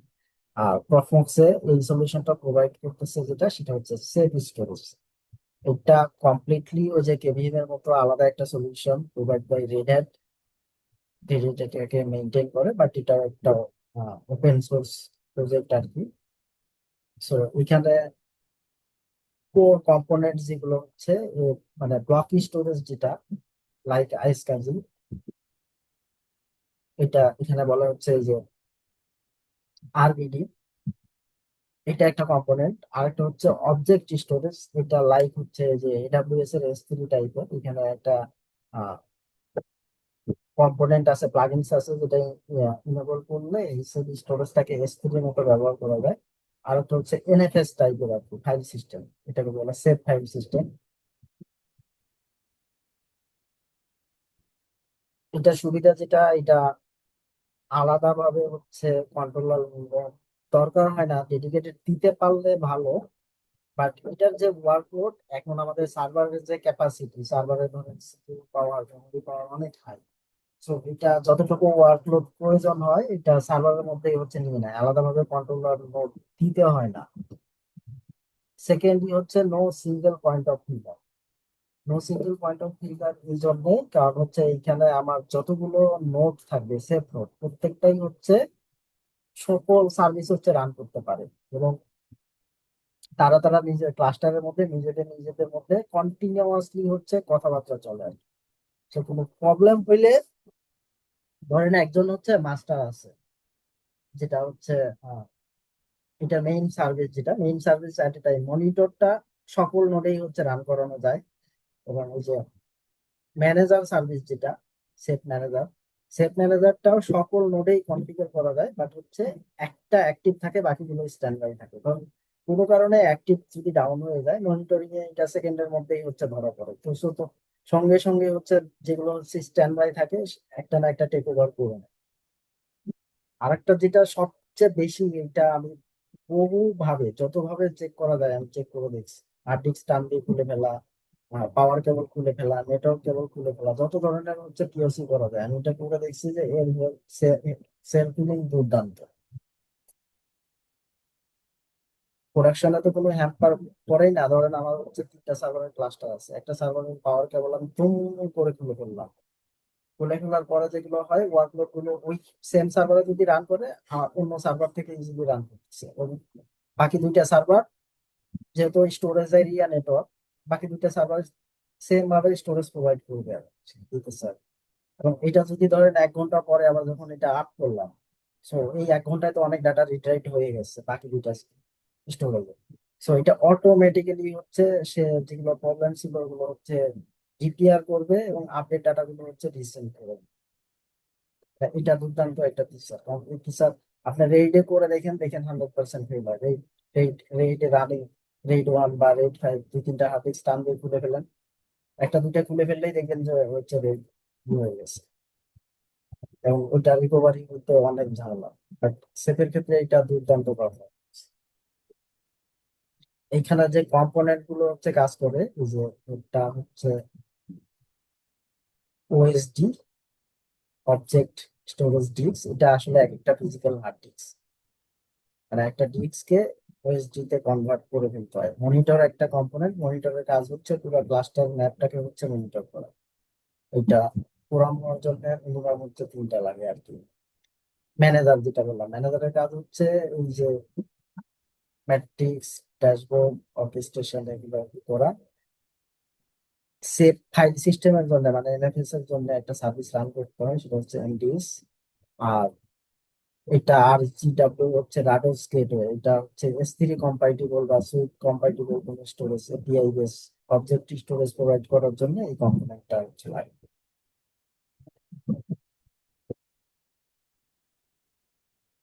এটার সাথে যদি আমরা হচ্ছে স্যানের পার্থক্যটা দেখি, আর্কিটেকচার এটা হচ্ছে ডিস্ট্রিবিউটেড এবং আপনি ইউজ পরিমাণ স্কেল করতে পারবেন আপ টু পিটাবাইট, টেরাবাইট না, কিন্তু আপ টু পিটাবাইট পর্যন্ত এটা হচ্ছে স্কেল করা যায়। আর ট্রেডিশনাল স্যান হচ্ছে বক্সে যতটুকু সাপোর্ট করবে ততটুকু, বক্সের বাইরে আপনি যেতে পারবেন না। পোস্টিং এটা হচ্ছে মানে কয়েক গুণ কম আমি যেটা বলছিলাম। High availability feature built in আছে। আর এটা হাই অ্যাভেলেবিলিটি ফিচার আপনাকে আলাদাভাবে প্ল্যান করতে হবে, মানে মাল্টিপল বক্স নিতে হবে, সেটার সলিউশন নিতে হবে, আবার ওইটার জন্য আবার লাইসেন্স নিতে হবে। এখানে নো সিং এটা হচ্ছে সিঙ্গেল পয়েন্ট অফ ফেইলার আর কি সিওর। সো সেফে কোনো হচ্ছে সিঙ্গেল পয়েন্ট অফ ফেইলার নাই, যেটা হচ্ছে আপনার স্যানে ইউজ পরিমাণ আছে। রিকভারি বললাম যেটা অটোমেটিক এবং সেল যথেষ্ট পরিমাণ ভালো। সেফের ক্ষেত্রে এটা অনেক স্যানের ক্ষেত্রে এটা অনেক কম। এখানে কোনো ভেন্ডর লক-ইন নাই। আর স্যানের ক্ষেত্রে পুরোটাই হচ্ছে ভেন্ডর লক-ইন। এটা একটা পারফরমেন্স কম্পারিজন, মানে ডিস্কের ক্ষেত্রে আর কি, যে কোন ফাইল সিস্টেম ইউজ করলে কোন স্টোরেজ ক্লাসে বা লোকাল, মানে ডাইরেক্টলি আমরা যদি একটা ডিস্ক লাগাই ওইখানে যে পারফরমেন্স গুলো আমরা পাবো, এটা মানে একজ্যাক্ট যে এটাই হবে ব্যাপারটা এরকম না। এটা একটা কৃত্রিমমূলক, আমি আমার নিজেও কিছু হচ্ছে টেস্ট করছি সেটার উপরে এটা করা আর কি। এখানে পারফরমেন্স বেশি পাওয়া যাবে, আইও বেশি পাওয়া যাবে, ল্যাটেন্সি অনেক কম, বাট এখানে কোনো হাই অ্যাভেলেবিলিটি নাই। জেএফএস মিররের ক্ষেত্রে পারফরমেন্স কিছুটা হচ্ছে ডিগ্রেড হবে, আইওপস কিছুটা ডিগ্রেড হবে, ল্যাটেন্সি কিছু ডিগ্রেড হবে, বাট এইখানে কিছুটা হইলে মানে এটা কিন্তু একদম কাছাকাছি, হার্ডওয়্যার স্পিডের কাছাকাছি। বাট এইখানেও হচ্ছে হাই অ্যাভেলেবিলিটি ফিচারটা একদম খুবই লিমিটেড। আমি বললাম না, এটা হচ্ছে মানে সিনক্রোনাস অ্যাসিনক্রোনাস আর কি, যার কারণে হচ্ছে মানে সেকেন্ডের মধ্যে ওয়ার্কলোড হচ্ছে হবে না। সেফের ক্ষেত্রে এটা ভালো পরিমাণে হচ্ছে আপনার রিডিউস হয়ে যাবে, মানে ফিজিক্যাল হার্ডওয়্যার হচ্ছে সবকিছু হচ্ছে কমে যাবে, কিন্তু হচ্ছে সবচেয়ে বেশি পাওয়া যেটা যাবে সেটা হচ্ছে এই যে হাই অ্যাভেলেবিলিটি। সো হাই অ্যাভেলেবিলিটির জন্য এইখানে পারফরমেন্স কিছুটা হচ্ছে কনসিডার করতে হয় আর কি। কারণ হাই অ্যাভেলেবিলিটি হচ্ছে বেশি দরকার। পারফরমেন্স এগুলো যেটা হয় কি জানেন, এগুলো মোস্ট অফ দা টাইম এগুলো হচ্ছে ট্রি করে থাকে। কারণ এইখানে আমাদের এইখানে যে পরিমাণ সে দিতেছে এই পরিমাণ ওয়ার্কলোডের অ্যাপ্লিকেশন আমাদের খুব কমই থাকে। কিন্তু এইগুলো সামনে এনে আমরা যেটা হচ্ছে মিস করে যাই সেটা হচ্ছে এই যে হাই অ্যাবিলিটি ফিচারটা। কারণ এটা এন্টারপ্রাইজ ওয়ার্কলোডের জন্য হচ্ছে সবচেয়ে ইম্পর্টেন্ট ফিচার হচ্ছে হাই অ্যাভেলেবিলিটি। হাই অ্যাভেলেবিলিটি হচ্ছে সেই জিনিসটা যেটা যে কোনো ধরনের হচ্ছে ফিল্ডার, মানে 100% তো সব যদি ডাউন হয়ে যায় তাহলে তো হবে না, বাট হচ্ছে মানে কোনো একটা সিঙ্গেল কম্পোনেন্টের ফেলিয়ার যেন সে অটোমেটিক হচ্ছে রিকভারি করতে পারে, সেটাই হচ্ছে হাই অ্যাভেলেবিলিটি। তো এটা হচ্ছে মোস্ট ইম্পর্টেন্ট একটা ফিচার, এবং এটা সব লেয়ারে লাগে, সার্ভার লেয়ারে, নেটওয়ার্ক লেয়ারে, স্টোরেজ লেয়ারে। সো স্টোরেজ লেয়ারে এইটাই প্রোভাইড করতে হচ্ছে এই হাইপার কনভার্স যে ইনফ্রাস্ট্রাকচার, সেটা এটা প্রোভাইড করে। এবার চলে যাই আমরা হচ্ছে software define networking. Software defined networking এ যেটা যে আমরা যেটা ম্যানুয়ালি করে থাকি, যে সরাসরি হচ্ছে ক্যাবলিং করার পরে আমরা সিম্পল যেগুলো ইউজ করি, যে ব্রিজ নেটওয়ার্কিং, কোনো ভিলেন থাকবে না, এটা ল্যাব এনভায়রনমেন্টের জন্য যত ঠিক আছে, ডেভেলপমেন্ট জন্য ঠিক আছে। বাট যখন আমরা হচ্ছে এন্টারপ্রাইজ স্ট্যান্ডার্ড মিট করতে যাব তখন আমাদের হচ্ছে মানে সেম ফিজিক্যাল আর্কিটেকচারে আমাদের হচ্ছে ভিলেনটা হচ্ছে লাগে। এবং সফটওয়্যার ডিফাইনে আমরা তখনই যাব যখন আমাদের যে মাল্টি সাইট ক্লাস্টারিং এবং এই যে এই ফিচার গুলো লাগবে, ডিএক্সল্যান, ইভিপিএন, আরো আদার্স যেসব আছে এগুলোর জন্য আমাদের হচ্ছে সফটওয়্যার ডিফাইন নেটওয়ার্কটা হচ্ছে দরকার। এখানে যেটা হয় ভার্চুয়ালি হচ্ছে নেটওয়ার্ক গুলোকে আলাদা আলাদা করে ফেলা যায় আর কি। এই ফিচার গুলো তো আমরা ইউজ করতে পারবো, এই পাশাপাশি যেমন প্রক্সি যেগুলো আছে হচ্ছে যে আলাদা আলাদা জোন ক্রিয়েট করা যায়, তারপরে আলাদা আলাদা হচ্ছে ভার্চুয়াল নেটওয়ার্ক। আমরা ক্লাউডের ক্ষেত্রে যেটা দেখে থাকি যে আমাদের প্রত্যেকটা অ্যাকাউন্টের জন্য আলাদা আলাদা হচ্ছে নেটওয়ার্কিং স্পেসই থাকে, যেটা হচ্ছে যে ভিপিসি বলে। ভিপিসির মধ্যে আবার মাল্টিপল থাকে, সিকিউরিটি গ্রুপ, মাল্টিপল কম্পোনেন্ট থাকে। সো ওইটার সাথে কম্পেয়ার করে প্রক্সি এখানে যে জিনিসগুলো হচ্ছে প্রোভাইড করে মাল্টিপল ভার্চুয়াল নেটওয়ার্ক, এবং এগুলোর মধ্যে হচ্ছে built in subnet management, IP address management, এই মডিউল গুলো আছে, এবং ডিএনএস ম্যানেজ এই মডিউল গুলো আছে, এবং পাশাপাশি সে হচ্ছে এইগুলো সাপোর্ট করে, ডিএক্সল্যান এগুলো হচ্ছে সাপোর্ট করে আর কি, যে মডার্ন যে টেকনোলজি গুলো এগুলো হচ্ছে সাপোর্ট করে আর কি। কনফিগারেশন খুব ইজি আর কি। আপনার কনসেপ্ট ক্লিয়ার থাকলে কনফিগারেশন তো গ্রাফিক্যাল ইউজার ইন্টারফেস। ডেভেলপমেন্ট ডিপ্লয়মেন্টের ক্ষেত্রে যে সিনারিওটা কনসিডার করা উচিত, এটা একটা বেসিক আর কি, যে ইন্টারনেট ডেফিনেটলি একটা ফায়ারওয়ালের মাধ্যমে কানেক্ট থাকবে, সেটা ফায়ারওয়াল ফরওয়ার্ড করবে হচ্ছে পারফরমেন্স ক্লাস্টারে। এবং ক্লাস্টারের ক্ষেত্রে এখানে দেখেন, ক্লাস্টার বলতে এখানে এই ক্লাস্টারের নিচে হচ্ছে ওয়ার্কলোড গুলো হচ্ছে আপনার আলাদা আলাদা ক্যাটাগরি ওয়াইজ ভাগ করা থাকলে হচ্ছে ভালো। যেমন হচ্ছে যেগুলো পাবলিক ফেসিং, মানে যেটা ইন্টারনেট থেকে সরাসরি যেখানে হিট করবে, যেমন ওয়েব, বিভিন্ন ওয়েব অ্যাপ্লিকেশন, ডিএনএস, ইমেল, এই টাইপের ওয়ার্কলোড যদি আপনারা করেন সেটা এখানে আসবে। পরে যেটা এগুলো এই দুটাই হচ্ছে যেমন ডাটাবেস, এটা পুরো আইসোলেটেড থাকা উচিত, যেটা লোকাল নেটওয়ার্ক থেকে পাওয়া উচিত। লোকাল নেটওয়ার্ক থেকেও পেতে গেলে, কারণ হচ্ছে এই জায়গাগুলোতে অ্যাপ্লিকেশন এগুলো হচ্ছে লোকাল নেটওয়ার্ক থেকে পাওয়া উচিত। কারণ এগুলো হচ্ছে পাবলিক ফেসিং সার্ভার প্রক্সির মাধ্যমে যদি প্রয়োজন হয় অ্যাপ্লিকেশনকে পাবে, মানে এগুলো অ্যাপ্লিকেশন ফায়ারওয়াল হয়ে আসা উচিত। লোকাল নেটওয়ার্কে যদি থাকে ইন্টারনাল থ্রেট, মানে এখন সিকিউরিটির ক্ষেত্রে আমরা যেসব আর্কিটেকচার হচ্ছে ফলো করি, যে জিরো ট্রাস্ট আর্কিটেকচার বলেন বা ই বলেন, এগুলো করলে কারণ আমি যত আমার অ্যাটাক সারফেস কমাইতে পারবো তত আমার জন্য হচ্ছে মঙ্গলজনক। কারণ আমার আমার সিস্টেম যদি রিসি না করা যায়, রিস করা না গেলে ওই লেয়ারে তো আর অ্যাটাক করতে পারবো না। একটা অ্যাপ্লিকেশনে অ্যাটাক হবে অনলি লেয়ার 7, মানে অ্যাপ্লিকেশন লেয়ারে অ্যাটাক আসতে হবে। এটা যদি আমি আমার অ্যাপ্লিকেশনে যদি আমার হচ্ছে যে নিচের লেয়ারের অ্যাটাক নিতে হয়, তাহলে এটা কখনোই হচ্ছে বেস্ট ডিজাইন না, স্ট্যান্ডার্ড ডিজাইন না। সো পেরিমিটার ডিফেন্সে আমাদের যে জিনিসগুলো কনসিডার করা উচিত, নেক্সট জেনারেশন ফায়ারওয়াল, তারপর হচ্ছে integration detection prevention system, threat intelligence, এগুলো থাকা উচিত। এবং নেটওয়ার্ক গুলো হচ্ছে জোন করা উচিত, সেগমেন্টে সেগমেন্টে হচ্ছে ভাগ করা উচিত। যেমন বললাম যে পাবলিক ফেসিং ওটা ডিএমজি তে যাবে, ইন্টারনাল যেগুলো লোকাল নেটওয়ার্কে পাবে ওটা ইন্টারনাল জোনে থাকবে। আর স্টোরেজ এবং ম্যানেজমেন্ট এটা টোটালি হচ্ছে আইসোলেট থাকবে।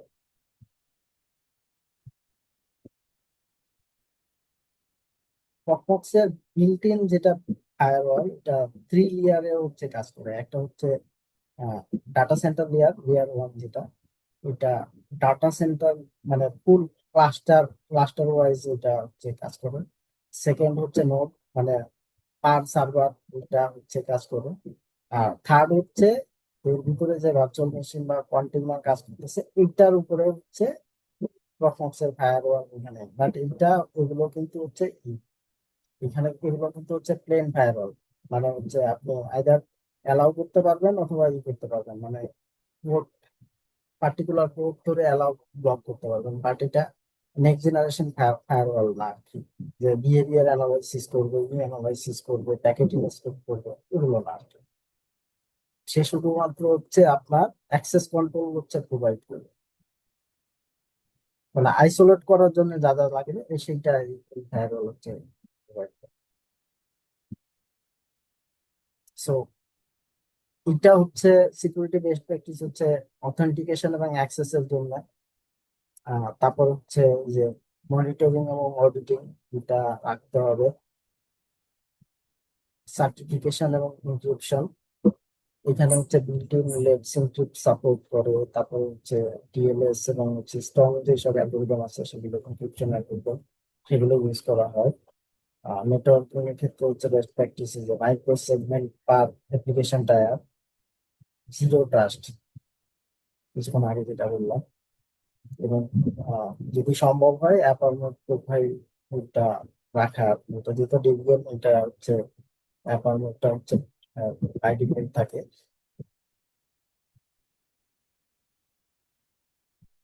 সো এবার আমরা হচ্ছে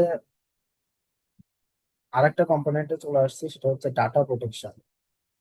মানে এর আগের কম্পোনেন্ট এতক্ষণ পর্যন্ত যেটা ডিসকাস করলাম সেটা হচ্ছে যে আমার ইনফ্রাস্ট্রাকচার রেডি হলো, ইনফ্রাস্ট্রাকচারের আর্কিটেকচার কি হবে ওটাই হলো। এখন হচ্ছে ডাটা প্রোটেকশন। ডাটা প্রোটেকশন হচ্ছে যে আমি আমার infrastructure hyper Converse, high availability আছে। সো এর পরেও হচ্ছে যেটা আমার দরকার সেটা হচ্ছে ডাটা প্রোটেকশন। ডাটা প্রোটেকশনটা আসলে হচ্ছে যেটা হচ্ছে ব্যাকআপ। ঠিক আছে? তো এইখানে ব্যাকআপের যে জিনিসগুলো হচ্ছে দরকার, number one backup system. So backup থাকলে যেটা হয়, এটা সকল ধরনের থ্রেটের উপরেই কিন্তু হচ্ছে কাজ করে। আর আমার যদি ব্যাকআপ থাকে, এটা মানে হচ্ছে ন্যাচারাল ডিজাস্টার হোক ই হোক সবকিছুর উপরে। সো ওইখানে যে সলিউশন পারফক্সের নিজস্ব একটা হচ্ছে ব্যাকআপ সলিউশন আছে, যে এই স্ট্যাকে একদম কম্পাটিবল এবং হচ্ছে বিল্ট ইন থাকে, সাপোর্টটা হচ্ছে বিল্ট ইন। সো এখানে অটোমেটিক্যালি হচ্ছে যে শিডিউল ব্যাকআপ নেওয়া যায়, ডিডুপ্লিকেশন ফিচার, ইনক্রিপশন ফিচার আছে, এটা আরো ডিটেলস আমি ডিসকাস করবো। তারপর হচ্ছে এই যে অ্যাক্সিডেন্টাল ডিলেশন, এটা অনেক সময়ই হয়। সো এইসব ক্ষেত্রে আহ, একদম প্রাইমারি লেভেলে যেটা কাজে লাগে সেটা হচ্ছে স্ন্যাপশট এবং যে ভার্সন কন্ট্রোল সিস্টেম যদি থাকে, এই দুই জায়গাগুলো থেকে হচ্ছে করা যায়। সাইবার অ্যাটাকে যেটা কমন থ্রেট হচ্ছে র্যানসমওয়্যার। সো এটা মানে এটা দুই জায়গায় হতে পারে, মানে আমার ব্যাকআপ সিস্টেমের উপর সাইবার অ্যাটাক হতে পারে। এখানে যেটা করবে যে এইগুলো হচ্ছে র্যানসমওয়্যার অ্যাটাকটা বেশি হয়। তো এই জন্য প্রত্যেকটা ব্যাকআপ হইতে হবে হচ্ছে ইমুটেবল ব্যাকআপ, মানে যেটা কোনোভাবেই হচ্ছে অল্টার করা যাবে না। ব্যাকআপ মিডিয়া ওইখানে যদি এটা চেঞ্জ করা যাবে না, কারণ ব্যাকআপ সিস্টেম হ্যাক হয়েছে বা কম্প্রোমাইজ হয়েছে, কিন্তু ওইখানে আমার যে ডাটাগুলো ব্যাকআপ নিয়ে আছে ওইটা যেন হচ্ছে অক্ষত থাকে। হার্ডওয়্যার ফেইলারে কি হতে পারে, নোট ফেইল হতে পারে, ডিস্ক ফেইল হতে পারে। ঠিক আছে? ওইটা ওইটা আহ একটা সার্টেন লেভেল পর্যন্ত আমাদের হচ্ছে ওই যে সফটওয়্যার ডিফারেন্ট যে স্টোরেজ সলিউশন এটা দিতে পারে, এবং হচ্ছে হার্ডওয়্যার ক্লাস্টার লেভেলে যে হাই অ্যাভেলেবিলিটি কনফিগার করা থাকে সেটা দিতে পারে। আর বিজনেস কন্টিনিউটির জন্য এই যে এক্সটেন্ডেড আউটেজ, এখানে আমাদের হচ্ছে এই যে ডিআর চলে আসে, যে ডিজাস্টার রিকভারি সেন্টারে এই পারফরমেন্স পিরিয়ড যেটা এটা যেটা করে ও হচ্ছে রিমোট সিনক্রোনাইজেশন আছে। মানে আপনার যদি দুইটা ব্যাকআপ সার্ভার থাকে, একটা ব্যাকআপ সার্ভার আপনার কানেক্ট থাকবে হচ্ছে ইনফ্রাস্ট্রাকচারের সঙ্গে, ইনফ্রাস্ট্রাকচার থেকে ও ব্যাকআপটা নিবে এবং ওইটা ওই সার্ভার থেকে আবার অন্য একটা সার্ভার হচ্ছে সিনক্রোনাইজ করবে।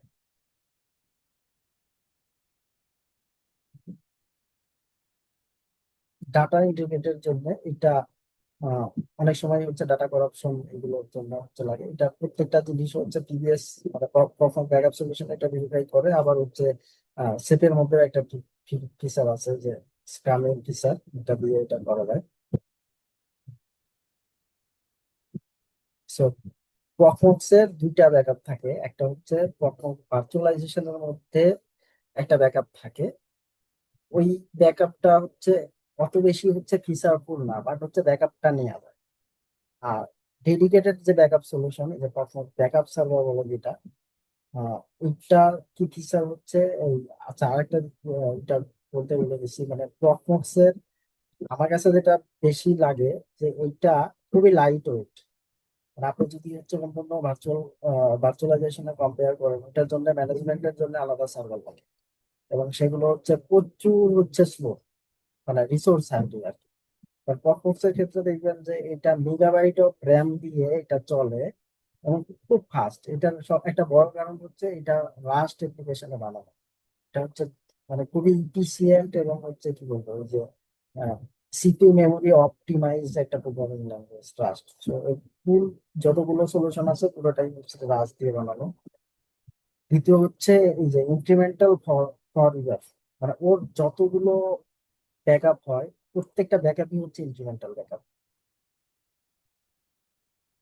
এবং এর ডিডুপ্লিকেশন ফিচারটা চমৎকার। আর আমি দেখছি যে ব্যাকআপ 100-র উপরে 100 টিরাবাইট ডাটা ব্যাকআপ নিলে এটা ডিস্কের সাইজ হয় হচ্ছে মাত্র আপনার 30। 100 টিরাবাইটের উপরে ডাটা ডিস্কে গিয়ে জমা হচ্ছে যে 30 জিবি। তো এটা ইউজ একটা কন্টেন্টের share use. Encryption algorithm use করে হচ্ছে AES-256, আর কম্প্রেশন অ্যালগোরিদম ইউজ করে হচ্ছে এই যে জিএসটিডি। এটা সবচেয়ে ফাস্ট এবং ওই যে হাই রেশিও। ওইটার কারণে হচ্ছে ওই যে 100 টিরাবাইট হচ্ছে আপনার এইটা প্লাস ডিডুপ্লিকেশন দুইটার জন্য 100 টিরাবাইট এটা চলে আসে হচ্ছে 30 জিবিতে।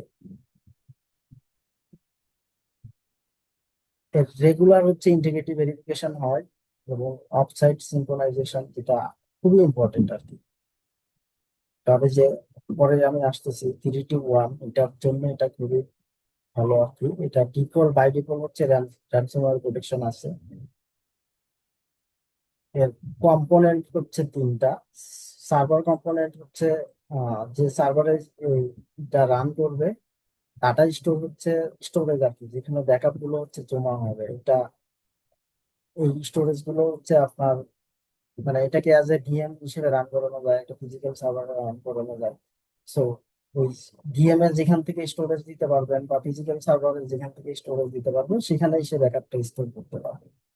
আর ফাইনালি হচ্ছে ক্লায়েন্ট। ক্লায়েন্ট মানে হচ্ছে যে এজেন্টটা আপনার কখন ভার্চুয়ালাইজেশনে বা হচ্ছে যে কোনো মানে এটা ওএস থেকেও ব্যাকআপ নেওয়া যায় আর কি। এখানে ক্লায়েন্টটা ইনস্টল করে এটা হচ্ছে করতে হয় আর কি। ব্যাকআপ স্ট্র্যাটেজিতে এই যে আমরা যে রুলসটা ফলো করি, 3-2-1, 3 copy of data, 2 different media, 1 offsite copy. এবং ওইখানে দেখেন কিছু টায়ার আছে আর কি ক্রিটিক্যাল, যেরকম হচ্ছে ডাটাবেস হচ্ছে অ্যাটলিস্ট 4 ঘন্টা পর পর আর কি, ডিপেন্ডিং। এটা আপনার হার্ডওয়্যার ক্যাপাসিটির উপরে করা উচিত। প্রোডাকশন যে অ্যাপ্লিকেশন গুলো থাকে, ওয়েব সার্ভার, আদার্স অ্যাপ্লিকেশন, এগুলো এটা রিটেনশন এরকম থাকা উচিত। বাট বাকিটা যেমন আমার যদি হচ্ছে হিউজ পরিমাণ স্টোরেজ থাকে আমি রিটেনশন বাড়াতেই পারি। যেমন আমার ডিপেন্ডিং অ্যাটলিস্ট আমি হচ্ছে ডেইলি ডেইলি রাখি হচ্ছে 15 ডেজ। তারপরে হচ্ছে 15 ডেজ এর পরে প্রতি সপ্তাহে একটা রাখবে। তাহলে প্রতি সপ্তাহে একটা রাখলে মাসে কিন্তু 5টা হয়ে যাবে। তারপরে মান্থলি রাখি হচ্ছে 6টা, ইয়ারলি রাখি হচ্ছে 2। তো তার মানে আমার প্রতি মাসের একটা কপি থাকবে, প্রতি সপ্তাহের একটা কপি থাকবে এবং হচ্ছে প্রতি বছরের অ্যাটলিস্ট হচ্ছে একটা কপি লাস্ট। 2-3 বছর।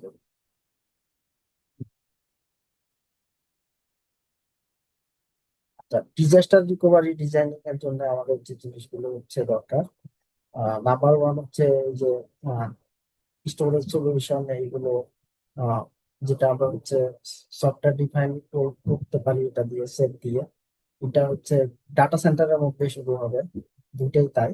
আর প্রথম ব্যাকআপ সার্ভার রিমোট, এটা হচ্ছে অফ সাইট রাখলে এটা রিকভারি এবং এগুলো ঘন্টার উপরে লাগবে আর কি। ক্লাউডে গেলেও সেম, বাট এগুলো হচ্ছে রিমোট, রিমোট সাইডে আমাদের আমাকে হচ্ছে দিবে আর কি, ডিজাস্টার দিবে। আর প্রথম দুইটা হচ্ছে সেম সেম সাইডে আর কি।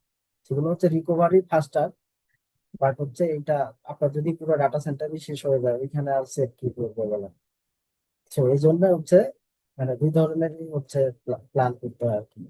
তারপর প্রথম দুইটা হচ্ছে হাই এবিলিটি প্রোভাইড করতে পারবে, আর লাস্টের দুইটা হচ্ছে যে কোনো বড় ধরনের ডিজাস্টার রিকভারিতে কাজে লাগবে।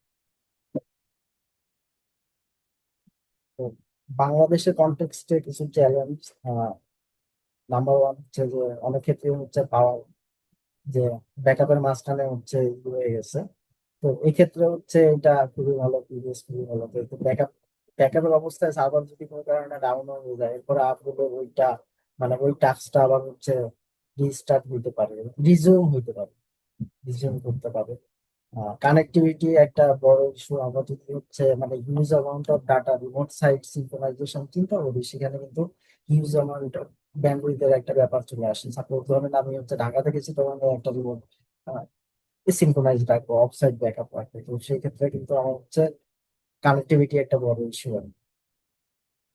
বাজেট কনস্ট্যান্ট এটা তো আছে, এটা সব ক্ষেত্রেই হচ্ছে থাকে, অধিকাংশ প্রতিষ্ঠানের হচ্ছে আলাদা কোনো ব্যাকআপ সলিউশন নাই।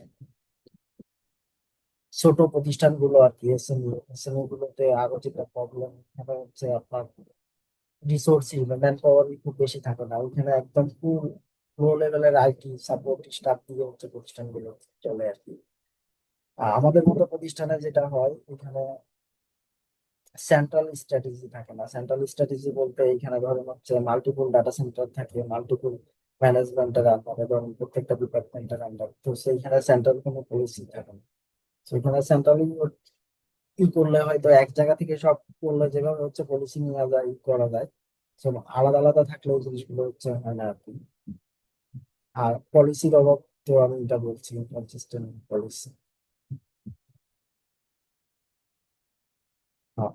এই কম্পোনেন্ট আর একটা, এটা পারফরমেন্স হচ্ছে রিসেন্টলি ইন্ট্রোডিউস করছে লাস্ট ইয়ারে, সেটা হচ্ছে পারফরমেন্স ডাটা সেন্টার ম্যানেজার। এটা নিয়ে একটা ঘাটতি ছিল আর কি পারফরমেন্স স্ট্যাকে, সেটা হচ্ছে যে আমার যদি মাল্টিপল ক্লাস্টার থাকে বা ব্যাকআপ থাকে, এটা একটা সিঙ্গেল পয়েন্ট থেকে যে আমি আমার মাল্টিপল ক্লাস্টার ব্যাকআপ মানে পারফরমেন্সের যা কিছু আছে একটা সিঙ্গেল পয়েন্ট থেকে এটা ম্যানেজ করা যায়, এবং এক জায়গা এক জায়গার রিসোর্স আর এক জায়গায় মাইগ্রেট করা, এই যে ক্রস ক্লাস্টার মাইগ্রেশন ওইগুলো, এটা একটা গ্যাপ ছিল যেটা পারফরমেন্স এটা মিটিগেট করে দিচ্ছে আর কি।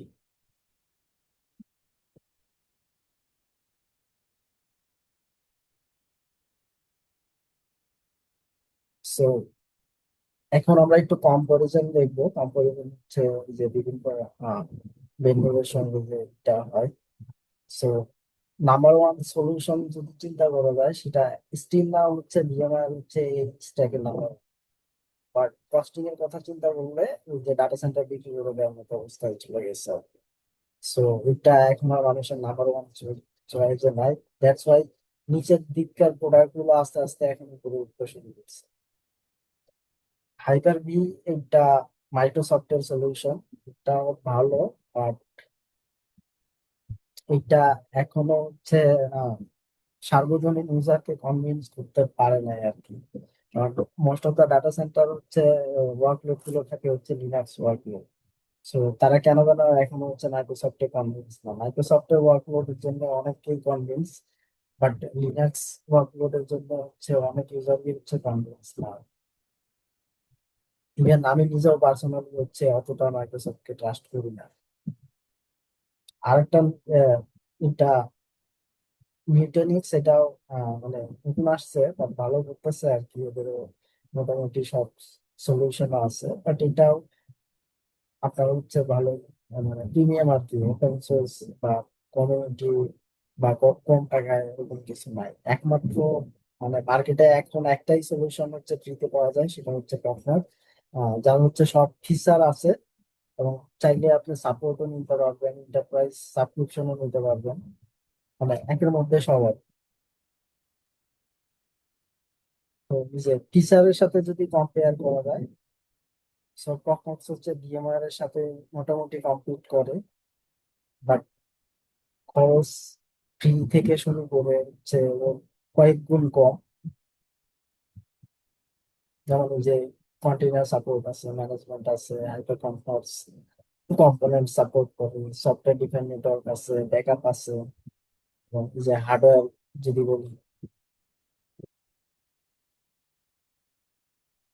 অন্য দুটার সাথে যদি কম্পেয়ার করে, এটা আসলে অ্যাক্টিভিটি হয় না, তো আমি আলাদা আলাদা টেবিল করতে হয়েছে। সো তিনটা ভেন্ডরের সাথেই হচ্ছে পারফরমেন্স কম্পিট করতে পারে। সো এখন যদি আমরা ডিসিশন ম্যাট্রিক্স এর দিকে হচ্ছে দেখি, কস্টের দিক থেকে হচ্ছে পারফরমেন্স আগায় আছে, ওই সিআই কম্পোনেন্টের দিক থেকে হচ্ছে পারফরমেন্স ভালো একটা অবস্থানে আছে, হাই অ্যাভেলেবিলিটি রেজিলিয়েন্স এর দিক থেকেও ভালো অবস্থানে আছে, এবং বাকি যেগুলো হচ্ছে automation, container support, backup, so সবকিছু মিলাই খরচের দিক দিয়ে লোয়েস্ট হচ্ছে এটা, হাইয়েস্ট হচ্ছে ভিএমআর। সো ওই দিক থেকে হচ্ছে ম্যাট্রিক্স যদি দেখি, তাও পারফরমেন্স হচ্ছে আগাই। এবং অন্য যেগুলো হচ্ছে ওপেন সোর্স এভেলেবল আছে আর, সো এটা আমি যা আগেও ডিসকাস করছি যে রেড হ্যাটের একটা ইয়ে আছে যে রেড হ্যাট ভার্চুয়ালাইজেশন, বাট এটা হচ্ছে অলরেডি তারা হচ্ছে এন্ড অফ লাইফ ঘোষণা করে ফেলছে। তাদের নেক্সট প্রোডাক্ট হবে সম্ভবত হচ্ছে ওপেন শিট, কারণ তারা হচ্ছে রিসেন্টলি ওপেন শিটের মধ্যে ভার্চুয়ালাইজেশন নিয়ে আসছে। ওপেন শিট হচ্ছে আপনারা জানেন কিনা, কুবারনেটিস এর একটা হচ্ছে রেড হ্যাট ভার্সন আর কি, যেখানে হচ্ছে ওপেন শিফটে হচ্ছে গ্রাফিক্যাল ইউজার ইন্টারফেস গুলো হচ্ছে দিছে আর কি, ম্যানেজমেন্ট ইন্টারফেস। সো এটার মধ্যে তারা হচ্ছে এই যে ভার্চুয়ালাইজেশনটাকে নিয়ে আসছে, এই জন্য রেড হ্যাট ভার্চুয়ালাইজেশনটা আস্তে আস্তে ডিসকন্টিনিউ হয়ে যাচ্ছে আর কি। সো এখানে যদি হচ্ছে কম্পেয়ার করা যায়, সো প্রফমক্স যেগুলো ইউজ করতেছে মোটামুটি বাকি ওপেন সোর্স কম্পোনেন্ট গুলো একমাত্র জেন ছাড়া, এক্সসিপিএমজি জেন ছাড়া বাকি সবাই হচ্ছে কেভিএম ইউজ করে। এসসিআই এর ক্ষেত্রে হচ্ছে এটা সাপোর্টেড বাট আলাদা আলাদা কম্পোনেন্ট থেকে। কিন্তু এইখানে হচ্ছে ব্যাপার সেট আপ টাইম বা হচ্ছে আদার যদি বলেন, আমি হচ্ছে রেড হ্যাট ভার্চুয়ালাইজেশন ইউজ করি নাই, বলতে পারবো না, বাট ওপেন স্ট্যাক প্লাস হচ্ছে ওই যে ওপেন শিফট, বাট এইগুলোর সাথে কম্পেয়ার করলে এগুলো খুবই হচ্ছে জাঙ্কি। যখন ওপেন স্ট্যাক ইমপ্লিমেন্ট করতে গেলে তো হিউজ পরিমাণ নলেজ দরকার, বাট পারফরমেন্স হচ্ছে মানে জেনারেল লিনাক্স ইউজার এটা চালাইতে পারে। লিনাক্সের চেয়ে ইনস্টল করা সহজ, কনফিগারেশন করাও সহজ, অপারেশন তো আরো সহজ। না বাকিগুলো বাকি ওপেন সোর্সের সাথে আর ফিচার লিমিটেশন তো আছে সবগুলোর সাথে। ওপেন স্ট্যাক অনেক রিস্কফুল, কারণ ও হচ্ছে একটা ফুল ক্লাউড সলিউশন, বাট এটার জন্য পারফরমেন্স হচ্ছে মানে কয়েক গুণ হচ্ছে নলেজেবল দিতে হবে, লার্নিং কার্ভ আছে এটা।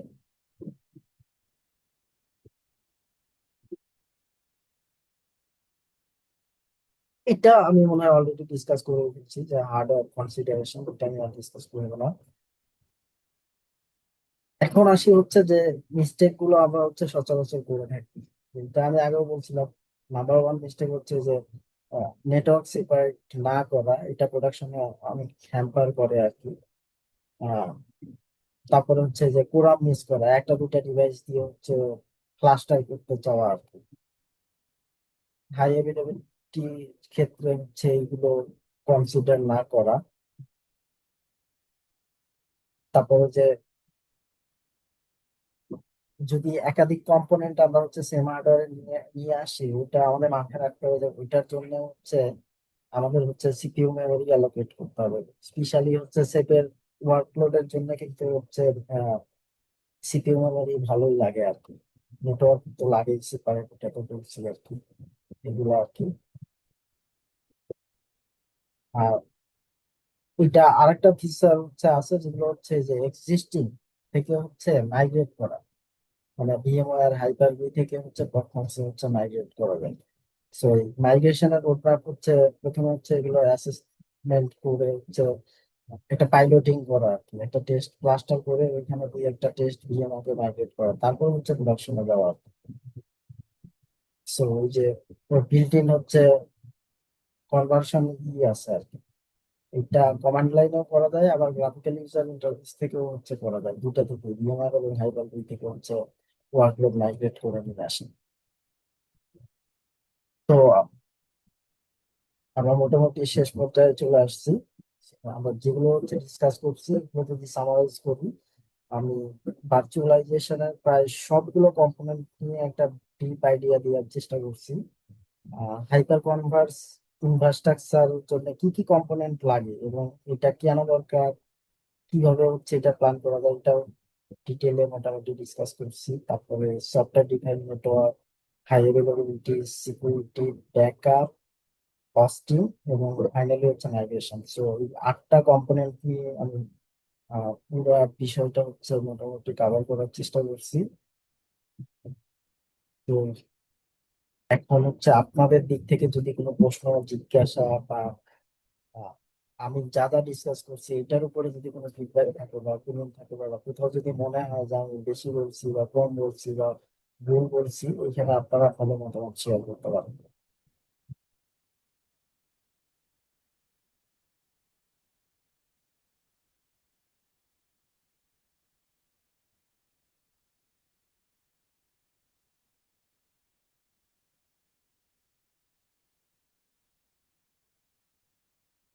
আপনাদের কারো কোনো প্রশ্ন আছে?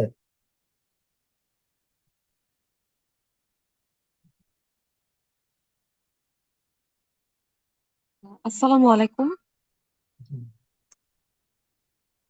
আসসালামু আলাইকুম, আমাকে শোনা যাচ্ছে? হ্যাঁ, আমি শুনতে পাচ্ছি। আচ্ছা, আপনি বললেন আপনি মাইক্রোসফট প্রেফার করেন না। না না, এটা কি? প্রিফার না, আমি বলছি যে মাইক্রোসফটের আসলে হচ্ছে ওই যে ই করতে পারার, মানে মাইক্রোসফট স্ট্যাকে এক্সপার্টাইজ আমাদের একটু কম আর কি, কারণ আমরা তো হচ্ছে সবসময় হচ্ছে লিনাক্স স্ট্যাকে কাজ করা।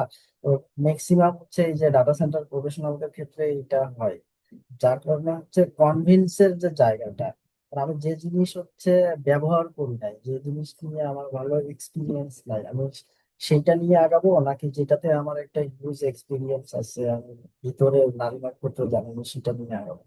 এই জায়গায় মাইক্রোসফট ওর ফিচার খুবই ভালো, খারাপ না মোটামুটি, কিন্তু আমি যখনই একটা প্রোডাকশন প্ল্যান করি তখন তো আমার এই চিন্তাগুলো মাথায় আসে। বুঝতে পারছি আপনার ব্যাপারটা। থ্যাংক ইউ ভাই। জি।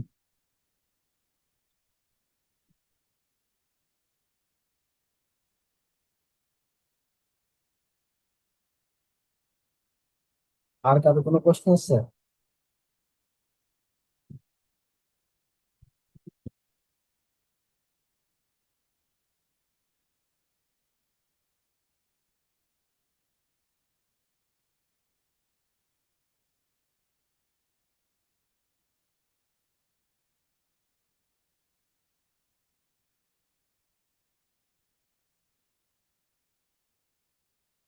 আচ্ছা, মেসেজে একজন বলছেন যে কখন ব্যাকআপ থেকে অন্য প্ল্যাটফর্ম গুলো থেকে নেওয়া যাবে, ওইটা আপনি অপারেটিং সিস্টেম থেকে নেওয়া যাবে, ওএস লেভেল থেকে, লিনাক্স বা উইন্ডোজ, এখানে হচ্ছে পারফরমেন্স ব্যাকআপ ক্লায়েন্ট ইনস্টল দিয়ে মানে ফাইল ফাইল থেকে নিতে পারবেন। বাট অন্য যেমন হচ্ছে ভিএমআর বা হাইপার ভি এখনো সাপোর্ট করে না, ডাইরেক্ট কোনো সাপোর্ট নাই আর কি।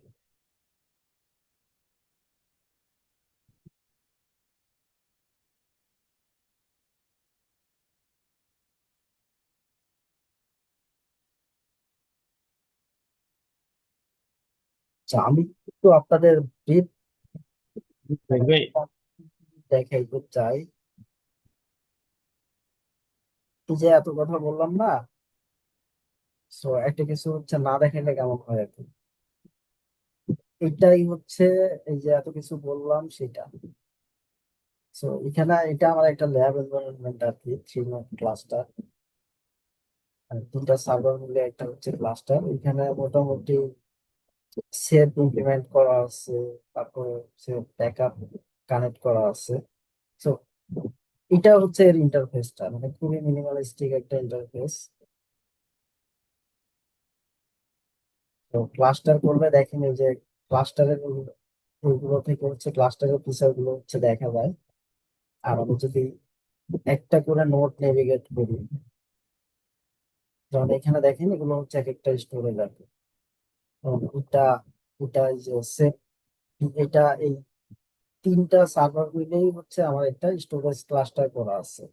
আর যেখানে আমি হচ্ছে যে ভিএম গুলো দিতে পারতেছি, আমার ভিএম গুলো আলটিমেটলি এখানে দিয়েছে হচ্ছে।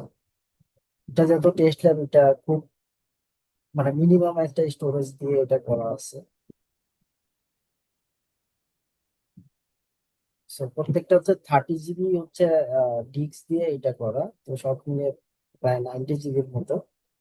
বাট এটা হচ্ছে যেহেতু মাল্টিপল ডিস্কে এটা রাইট করে, আমার হচ্ছে ইউজেবল স্টোরেজ কিন্তু এত না। ইউজেবল স্টোরেজ দিলে আমরা হচ্ছে কম পাব, কম দেখবো আর কি। যেমন এখানে আমার কত দেখাচ্ছে স্যার, আমি 36 এর মতো হচ্ছে পাইছি আর কি। এটা ডিস্ক সাইজ বা নাম্বার হয়ে গেলে তখন এটা হয় আর কি। মানে এখানে হচ্ছে প্রত্যেকটা ডাটা হচ্ছে তিনটা সার্ভারের তিনটা ডিস্কে হচ্ছে রাইট করতেছে। আমি একটা ডিএল ইনস্টল করার ট্রাই করছিলাম, ইনস্টল করছি কিনা দেখি।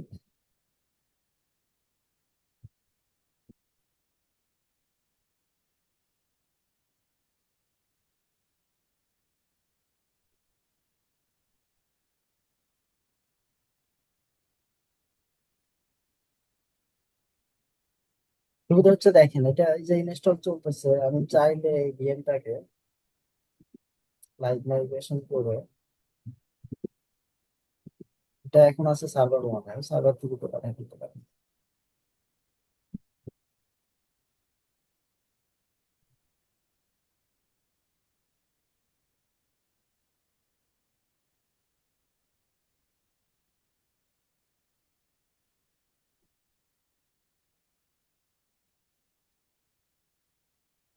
নাভিগেশন স্টোরেজ চলে গেছে।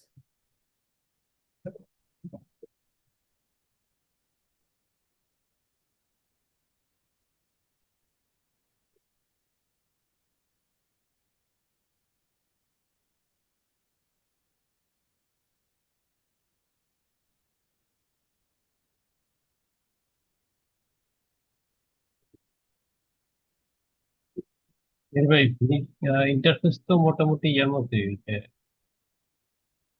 ভিসেন্টারের মতো। কিসের? ভিসেন্টার না, ভিসাটা কাছে এটা আরো অনেক মিনিমাম, খুবই হচ্ছে ফাস্টার এটা। এটা না, কিন্তু ফার্স্ট ইয়ার কথা বলছি না, মানে প্রসেস গুলি কাছাকাছি। হ্যাঁ, ফিচার তো একই, তাই না? একই হুম। প্রোডাক্টের তো কমন ফিচারই বেশি হবে আর কি। হয়তো ওইটা এক জায়গায় থাকবে, এটা আরেক জায়গায় থাকবে।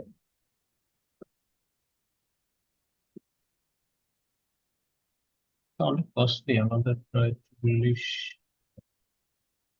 40-হাজারের মতো পড়ছে স্যার।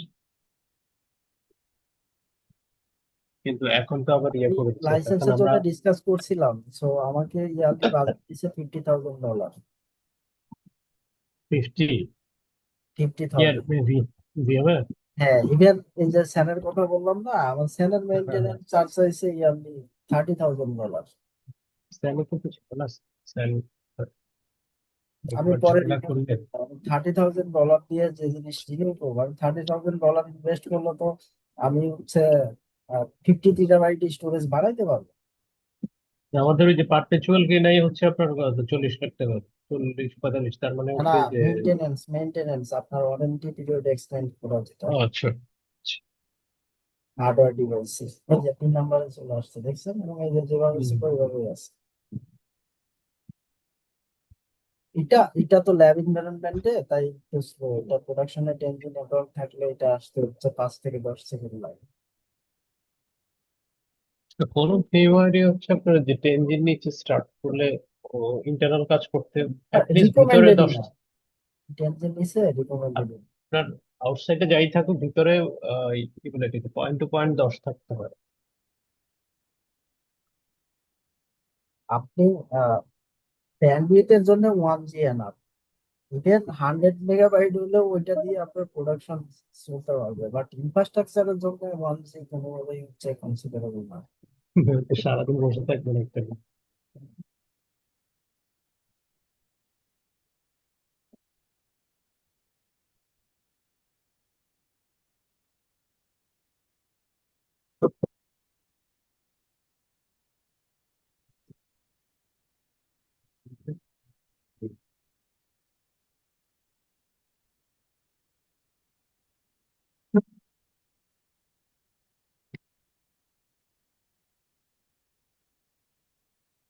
সো এখন আমি যদি এটা দেখি, এটা এই সেকেন্ড ক্লাসে আছে।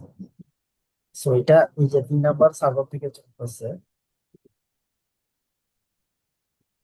আমি সার্ভারটাকে বন্ধ করে দিলাম।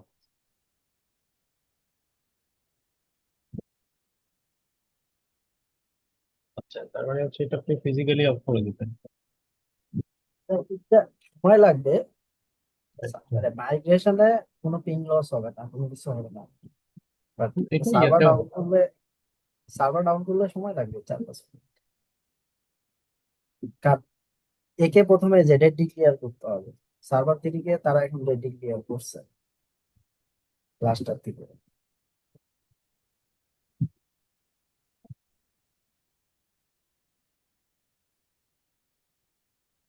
এখন সার্ভার থেকে ওয়ার্ক লোডটা অন্য কোথাও থেকে রান হতে হবে।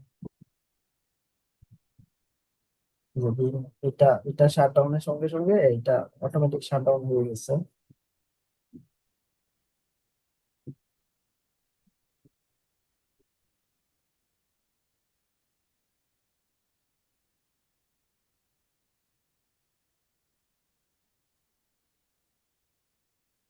যদি স্টোরেজ লোড নিতে পারে তাহলে আপ হয়ে যাবে।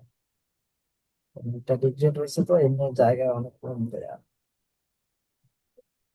পার সার্ভার 2টা করে ডিস্ক দেওয়া থাকলে রিস্ক কম থাকতো আর কি, পার সার্ভার একটা করে ডিস্ক দেওয়া আছে। এই যে চলে গেছে, দেখছেন না যে সার্ভার মোডে চলে গেছে।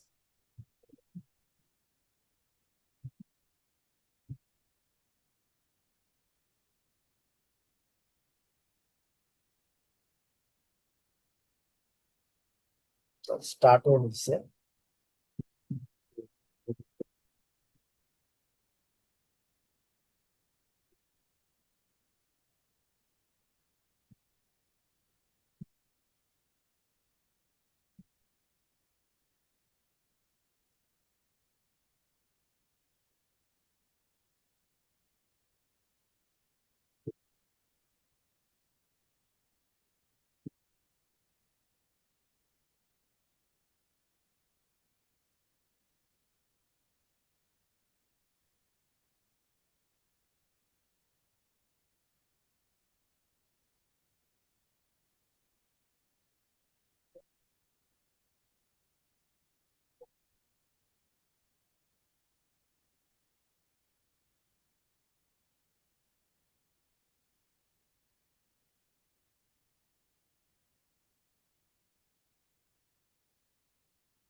এই প্রসেস গুলো হচ্ছে অটো হিলিং প্রসেস। একটা ডাক ঠিক যে কমে গেছে, ও এখন হচ্ছে এটাকে আন্ডার সাইজ করে নেবে। আচ্ছা,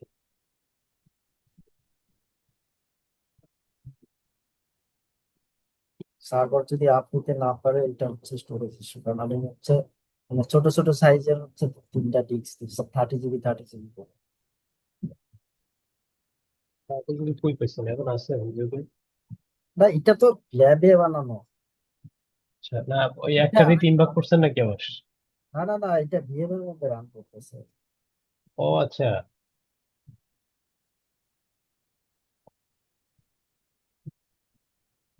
আপনার এমনি কোর সিস্টেম কি আছে ভিএমআর? ভিএম এর মধ্যে এটা আমার পার্সোনাল পার্সোনাল পিসি থেকে।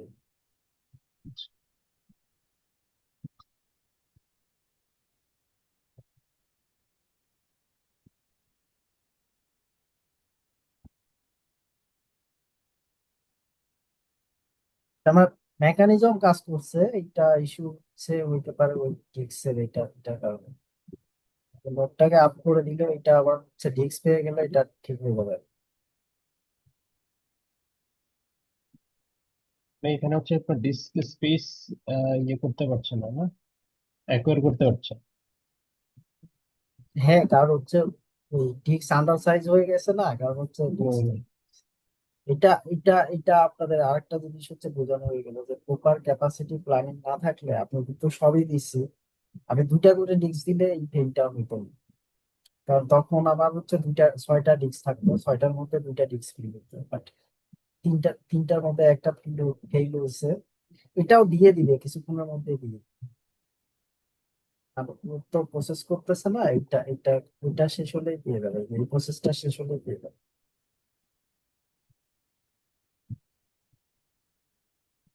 তো এই প্রসেসের জন্য তো হচ্ছে এই যে পাওয়ার দরকার আর কি, সিপিইউ মেমরি দরকার, যেখানে আমি দেখতে পারবো যে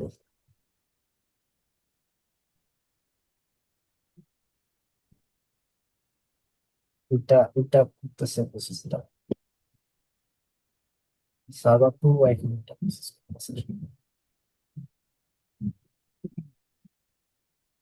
So, এটা আর যে এটা হলো ব্যাকআপের ইন্টারফেস, এটা আবার আলাদা একটা সার্ভার।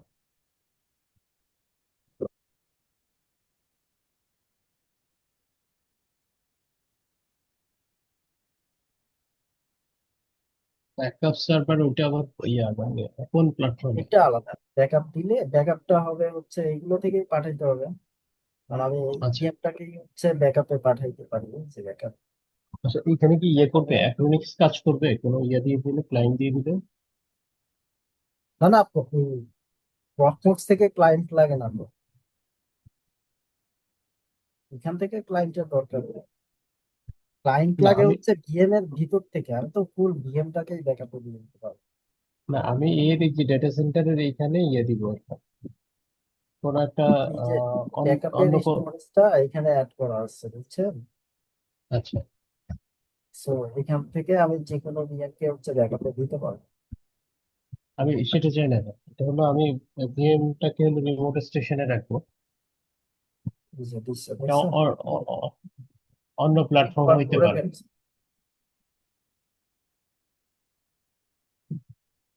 অন্য প্ল্যাটফর্ম বলতে।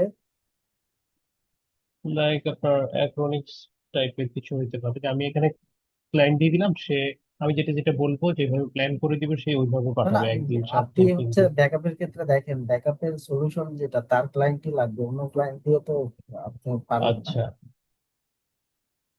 যার যার ক্লায়েন্ট তার ক্ষেত্রেই হচ্ছে কাজ করবে। না এই যে এটা কিছুই রিকভার আছে। হয়ে গেছে। ভিএম তো ইয়া ইএসএক্স কিন্তু ইয়ার সাথে কাজ করে, অ্যাক্রোনিক্সে পাঠানো যায়। ও মানে আপনি হচ্ছে প্রক্সমোক্স থেকে হচ্ছে অ্যাক্ট্রনিক্সে বলতেছেন, রাইট। ওইটা সবগুলো হচ্ছে সাপোর্ট নাই আর।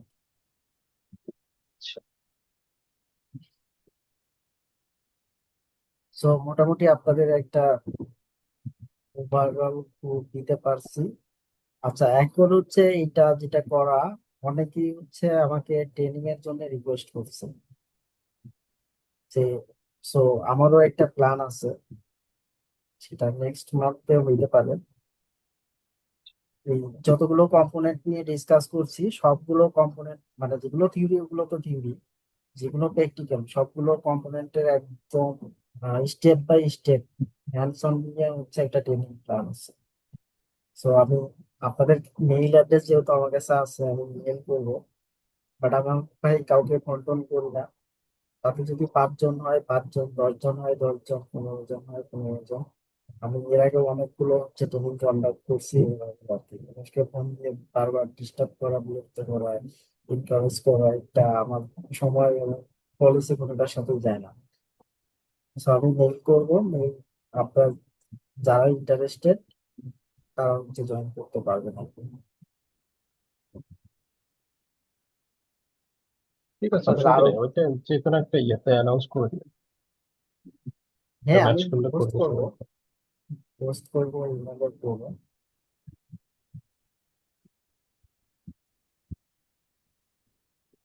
বাট আমার ট্রেনিং রিসোর্স গুলো সচরাচর হচ্ছে মিলবে না সবার সঙ্গে, কিছুটা ডিফারেন্ট থাকবে। এটা আমার অধিকাংশ হচ্ছে ট্রেনিং পার্টিসিপেন্টই হচ্ছে রিপিট, 60 থেকে 70% হচ্ছে রিপিট, 30 থেকে 40% হচ্ছে নতুন আসে আর কি। তো ঠিক আছে, আপনাদের যদি আর কারো জি, কোনো জিজ্ঞাসা না থাকে তাহলে হচ্ছে শেষ করবো এখানে। ঠিক আছে। আসসালামু ঠিক আছে, ভালো থাকবেন সবাই। আসসালাম। আলাইকুম।